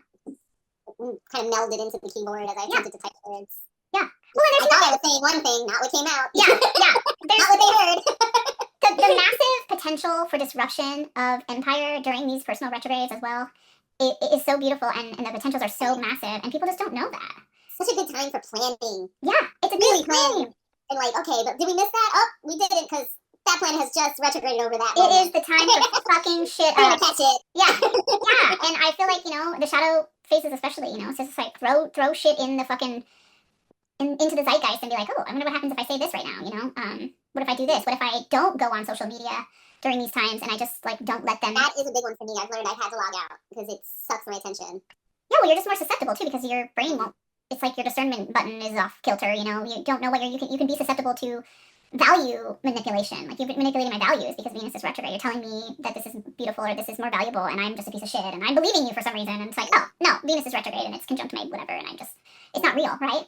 Spend all this money and everything is broken and I don't like it. Yeah, or I'm trying to make duped. Yeah, I'm trying to put this square peg in a round hole and I'm pissed off about it, and then I'm just like, oh, I'm wasting time and energy. I'm getting exhausted. Last Black Friday there was a Mercury retrograde, and I remember thinking, nope, not buying it. Yeah. If it can't feed me or serve a very basic, I bought this before, I know it works. Yeah. I need it. I have no choice. I'm not buying it because I'm not gonna like it. Yeah. When the glaze lifts over my eyes. Yeah. I'm buying this for my neighborhood mutual aid tool shed or something, I'm making this a shared object, and we're only buying one. 20 people are only buying one of these from you right now, so take that. Yeah, it's just so simple, and these things, again, the subversion and the sweet disruption, which is why I like to call it that, is astrology gives you this opportunity to do disruption in such a sweet way, where you feel like you're backed up by the fucking universe. You're like, okay, here we go, let me throw this in there and see what happens. Let me embody this energy and figure out a way to honor it more. And so that I can unlearn myself, how I can decolonize myself in some way, or share that with someone who hasn't become aware of it yet, because their brain is also upside down right now. Yeah, there's habits in there. There's habits of being that are ingrained in participating in the colonial machine. And I use Black Friday as an example because it's such a generated thing. You don't have to do this, and we're so compelled to do these things, to invest, reinvest. Yeah. To what end? We don't bother asking those questions. So it's such a good time, whatever planet, especially with Venus, to really question your relationship with the Venusian, right? What is actually good for me? What feels good for me? What is worth my money, my time? What do I need? Help, right? Yeah. How does this connect me to something like a meaningful relationship versus a sort of superficial avatar of what connection is? Yeah. How can I share this instead of just get it all for myself? Is there a way that this useful to someone else besides me? How does this impact my environment? How does this impact other people? How did this come to be? How did this get made? Is this, how does this break down? How does it return back to the cycle, These are all things that we're just so conditioned not to even think about, that retrogrades really give us opportunity to share information with other people when we are aware, that they could more likely be open to understanding it, when before they would never even take the time to have a conversation about it. I think that this one is really, it's going to give us an opportunity to dig a little deeper, right? Yeah. We might be dragged into the depths and have no choice but to kind of face our value systems, our Venus. Yeah, collectively. Venus, for sure. Yeah, collectively we're going to be, running across some deep, weird, uncomfortable stuff between Venus and Scorpio that really hits on, I really subscribe a lot of the weapons of niceness from white supremacy and perfectionism and civility to Libra, and leaning away from that and more into nice, making nice people pleasing, right? Yeah. Oh, yeah. Be nice. And a preservation of this sort of mythical we, this codependent union. Yeah, leaning more into the justice element and the general, the organizer. That's what Libra is also. And then once it goes into Scorpio, it being ruled by Mars, and having that period of dealing with shame and dealing with a lot of the binary, sexual questions, sexual identity questions. The Epstein. I'm sorry, I immediately think of the Epstein aftermath and this whole continuation of Me Too. Yeah, which is very Venus. I almost because I remember tracking Venus during these periods, and there's such a correlation. I'll have my notes next time on that whole. Well, yeah. I think Jupiter also still being square to Scorpio by sign, and Jupiter was in Scorpio during the Me Too movement, and did have a lot of impact on the exposure of, again, revealing the truth of those things. So yeah, I think it'll be interesting to see the square between Venus and Jupiter by sign happening in the mix of all of this. The nodes also being in Leo now, and kind of having a conversation about all that. It'll be interesting to dive into. And again, just to add in the dates of the eclipses down here and seeing how they are moving. They're also changing signs, as if we need another thing that's hovering between, the pivotal degrees between signs, and, pulling energy from the Virgo Pisces lessons we've learned and losses and gains we've made into the Leo Aquarius polarity, and asking us to kind of look at what that polarity is all about, both for us individually and collectively. It very much feels like sitting with something, being with a thing, because of the fixed nature of it. Yeah. So much emphasizing of a fixed quality of the environment around things that we need to sit with and we need to really reckon with. And we can't escape anything. Like, this is sort of the feature of the moment, whether it be, it could manifest in so many different ways. Obviously, it's not just a fixed chart, but the kind of like, truth, right? So I think of the weightiness of something that is enduring too. Yeah. Like the sun bearing down on you, and it's kind of minor malefic quality over time. Yeah. Feeling itself. But we still, like, what do? You can't change the sun. You got to get out of the sun. So, yeah. And, yeah, that goes for a lot of things, too. I don't want to ramble too much about that. No, I mean, it's never rambling. It's always just air signing it. I don't want to air sign that too hard. But, I only kiss myself, but, yeah, I think, for me, it's like, okay, well, what do I need to sit with, right, personally? But what do we all need to kind of sit with? Yeah. Well, and like I said, like, we're all going to die, and I don't understand why people don't think that's an adventure. Like, they're not looking at it like, well, now I get to learn this information. Like, if you're not enjoying what you have while you're here because you're too busy trying to stop dying from coming, you're too busy trying to hoard and hang on and keep everything and never have any changes and be in control of everything, the eclipses are like, fuck, you think you guys would have figured this out by now? That's not possible. There is no such thing as safety. There is no such thing as forever and permanence, and we've always done it that way. It's like, all you can count on is the change and the death. They are coming, and you have squandered your opportunity to exist in this body, in this lifetime, and especially people who think there's just one. I'm like, you think this is your only life, and you're fucking acting like this? Like, I don't get it. You're here you could be doing you could be doing stuff with your parts. You could be dressing this thing up in all kinds of crazy things and just making a mess. And the tree will keep giving you apples, and the water will still be there. It's crazy. It's all right? If you can't change the conditions, you might as well adapt. Yeah, and if the only thing you can't know or can never know, and also it's the only thing everyone else can never know, although they can convince you they know, they don't know. They can't prove it. And if they did, what happens when you die? Like, fuck, I'm excited to know. Like, I feel excited about it. When it comes for me, then, okay, like, this is it. This is the next thing. It takes away that power that no one could ever hold a gun to my head and say, go do this thing. Go do this harmful thing to someone else, or I'll kill you. I'd be like, take me there, bitch. I'm not going to let you hurt someone else. Like, I'm going to try to take you out on my way, because you're threatening something that should never happen to any... We're actually seeing that, we're calling these people heroes, but I think that people are realizing this is a personal choice, and it's not a performance. It's not to be a hero. It's not to serve an image or an idea, really. Yeah. It becomes a matter of, like, personal choice and value. Yeah. But it reverberates, the fact that we can all tap into something like that. Well, I'm not going to this is a false choice. Yeah. You're giving me limited options, and I know there's something else. Yeah. And I'm going to make that up. Yeah. I actually create my reality in this situation, and I know very few things are real.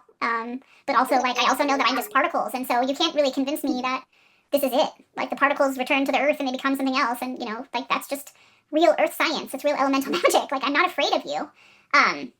Do I love my life? Do I want to be here? These are all the questions that we should be talking with people about, making sure that everybody answers that question. Is, yeah.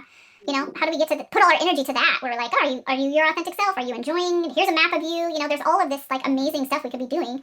But that would never change the fact that the eclipses are going to come and take your mother, or kill your baby, or ruin your house, or, all these tragedies are going to keep happening, because that's chaos is what makes the wheel spin. It's not love. Love is what makes it fun to hang out here, love is what should be the thing that's like, oh, this is fun, but it's not what makes the world go round. Chaos is what makes the world go round. Thunderstorms, hurricanes, volcanoes, we exist because the dinosaurs don't, or whatever. It's like they all died off, blah, blah, blah. Like, eclipses remind us of the fragility of it all, but also, like, the strength of it all.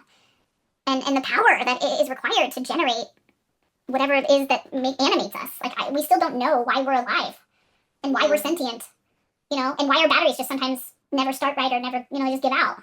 And, we don't get to know that. Yeah.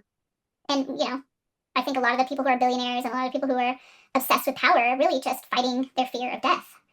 And they want to try to control it. And it's like, you gotta let go. You gotta let go, baby boy. Most of them are little boys, as it were. That's for the legacy. Yeah. It's like you just missed out on this whole opportunity to be this one person because you're afraid of something that you can never get an answer to. And that's just so sad. And, I hope that some of this crackling fire and air energy brings forward a lot of bravery and like do something about it. Yeah, it's like now we deal with them.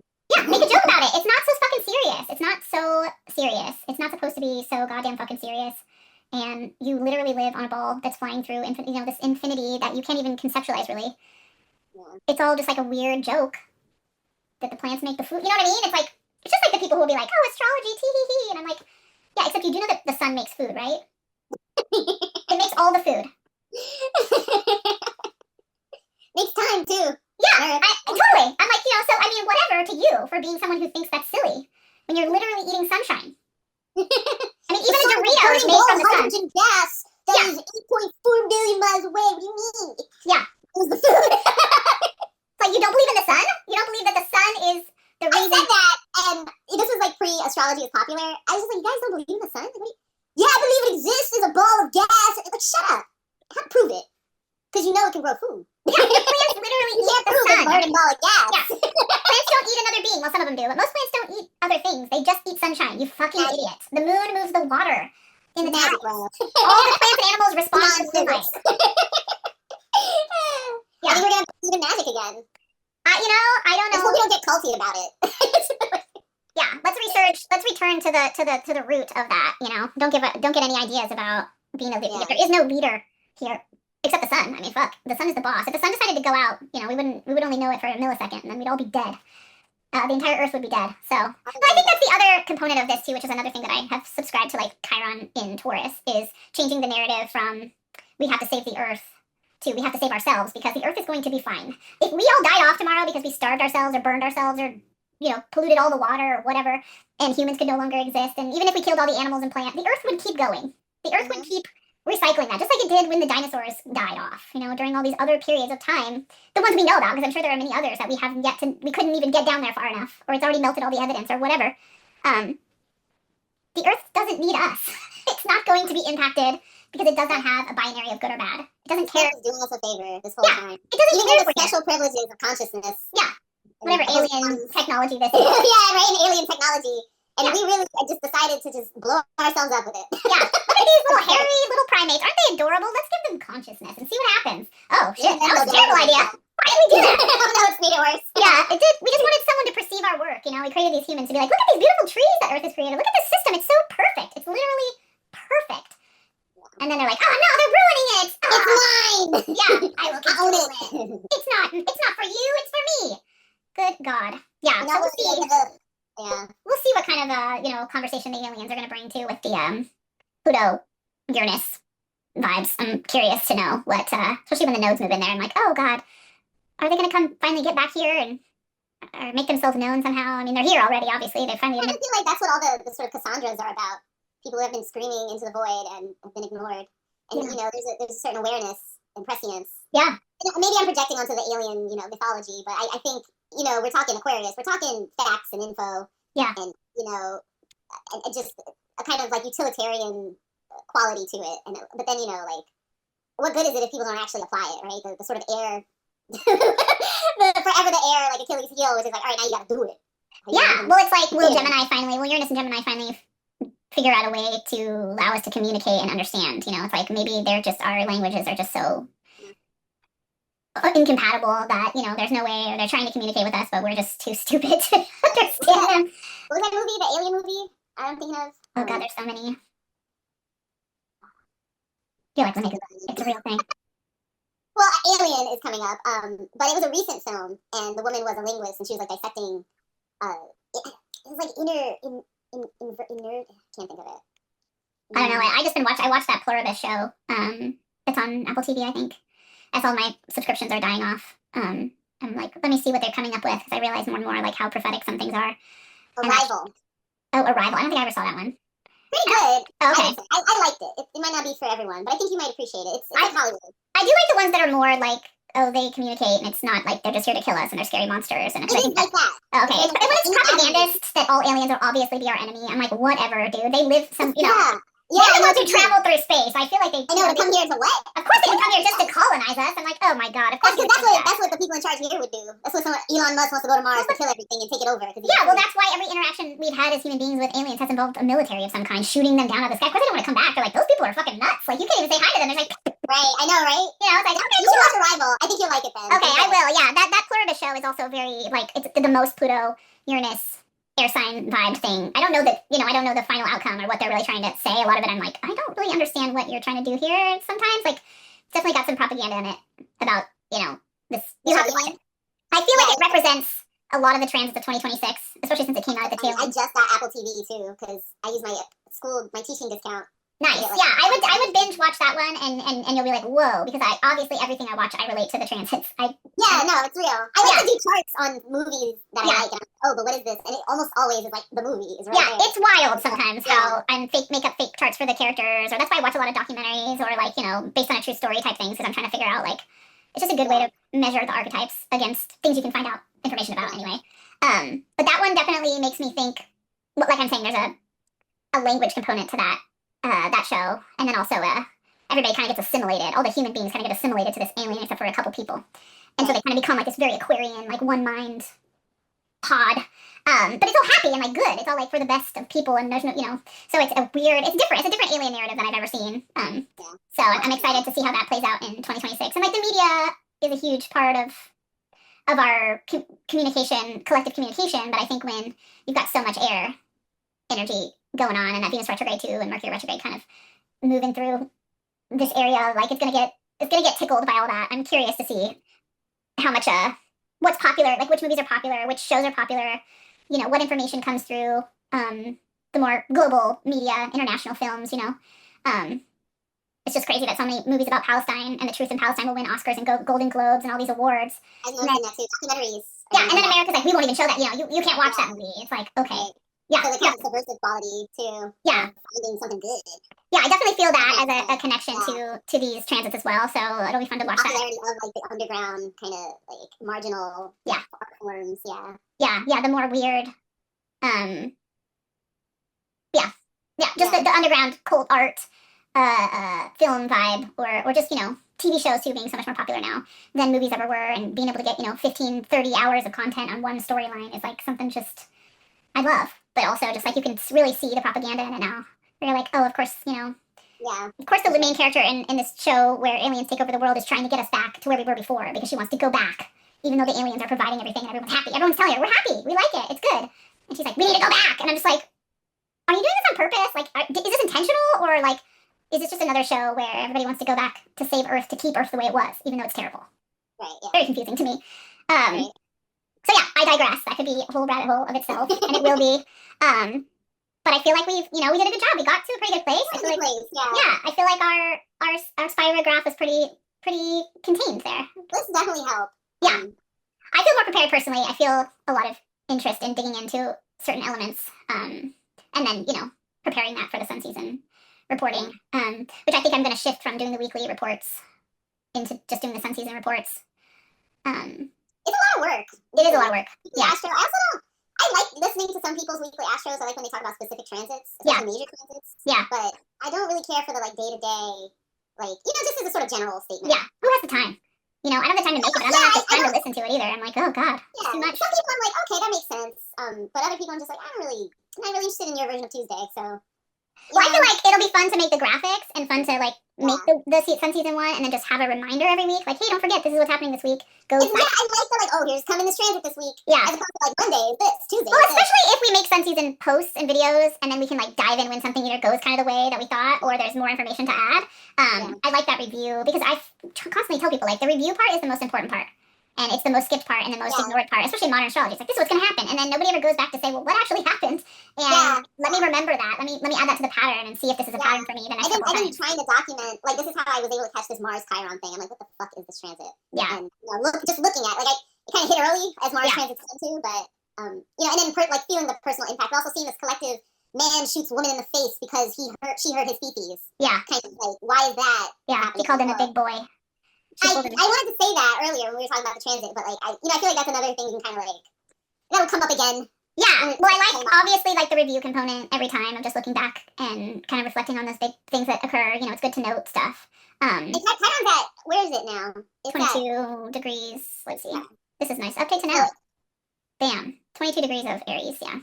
Okay. Yeah, it's direct again. So I get I'm in my last pass of my Chiron return right now. My Chiron's at 23, so it's coming back one last time to pass over my Chiron, and that will be the culmination of my Chiron return. I think this is I'm curious for you. What is the sort of a Chiron return? That's hard for me to like conceptualize because there's this sense of like an enduring like trauma, but also when it returns it's not, it maybe is the bell of the past kind of ringing. Is it more of a mentorship role that you take on? In regards to this Yeah, this is the thing about transits too, personal and collective, that I think a lot of folks don't talk about enough. And in modern astrology as well, is like. Well, I should also. I'm going to start cooking. So. Well, I also have to go, but we can definitely talk about. Oh yeah, you gotta go. Okay. But if you have it happening where it's a retrograde, it's going to get impacted by a retrograde. Which with your outer planet transits and your midlife transits, you get at least one period thing where it's touching something 3 times, and you're like, I don't know, and it comes back for you, and then it goes again. I think there's a lot about the actual part of the transit when it's happening to you, which, like I said, you're just in it, so you're like hanging on for dear life. Like you can't really break it down while it's happening. You can't really like understand it while it's happening. All you can do is document what's happening and try to have conscious moments enough to be like, well, that was fucking weird, or that really was uncomfortable, and you just write it down real quick. And then, when you get to the like moment it clicks past that degree for the last time, or a couple degrees depending, you can be like, all right, get all those notes out, lay it all out on the table. Like, you cannot discuss an outer planet transit while you're in it. It just isn't. It's good to have a reading from someone else who can give you some like perspective from outside your. I see. But like otherwise, like you just need to wait and you need to go through it. It's like a recovery. It's like you have an injury, you gotta recover.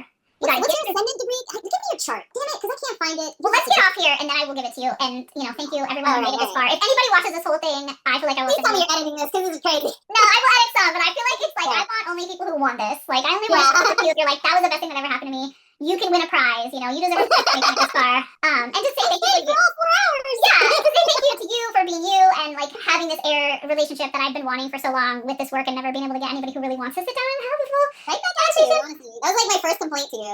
As a complainer, I was just like, who can I talk to? Yeah. Who wants to talk about this for like 4 straight hours? Anyone? So I appreciate that. And then editing this and coming back in, referencing this throughout the year and breaking this work down and having someone to talk to about, I feel like is the medicine I need to one, survive this year as an individual. Never, I don't know what's gonna happen in the collective, but as an individual, and reconnect to the joy of this work, which I do really love it, but it has been really a difficult couple of years with my work with me. So thank you for that. We'll just end this here, and then you and I can talk a little bit more about this part, and I will give you my information so you can play around in there. All right.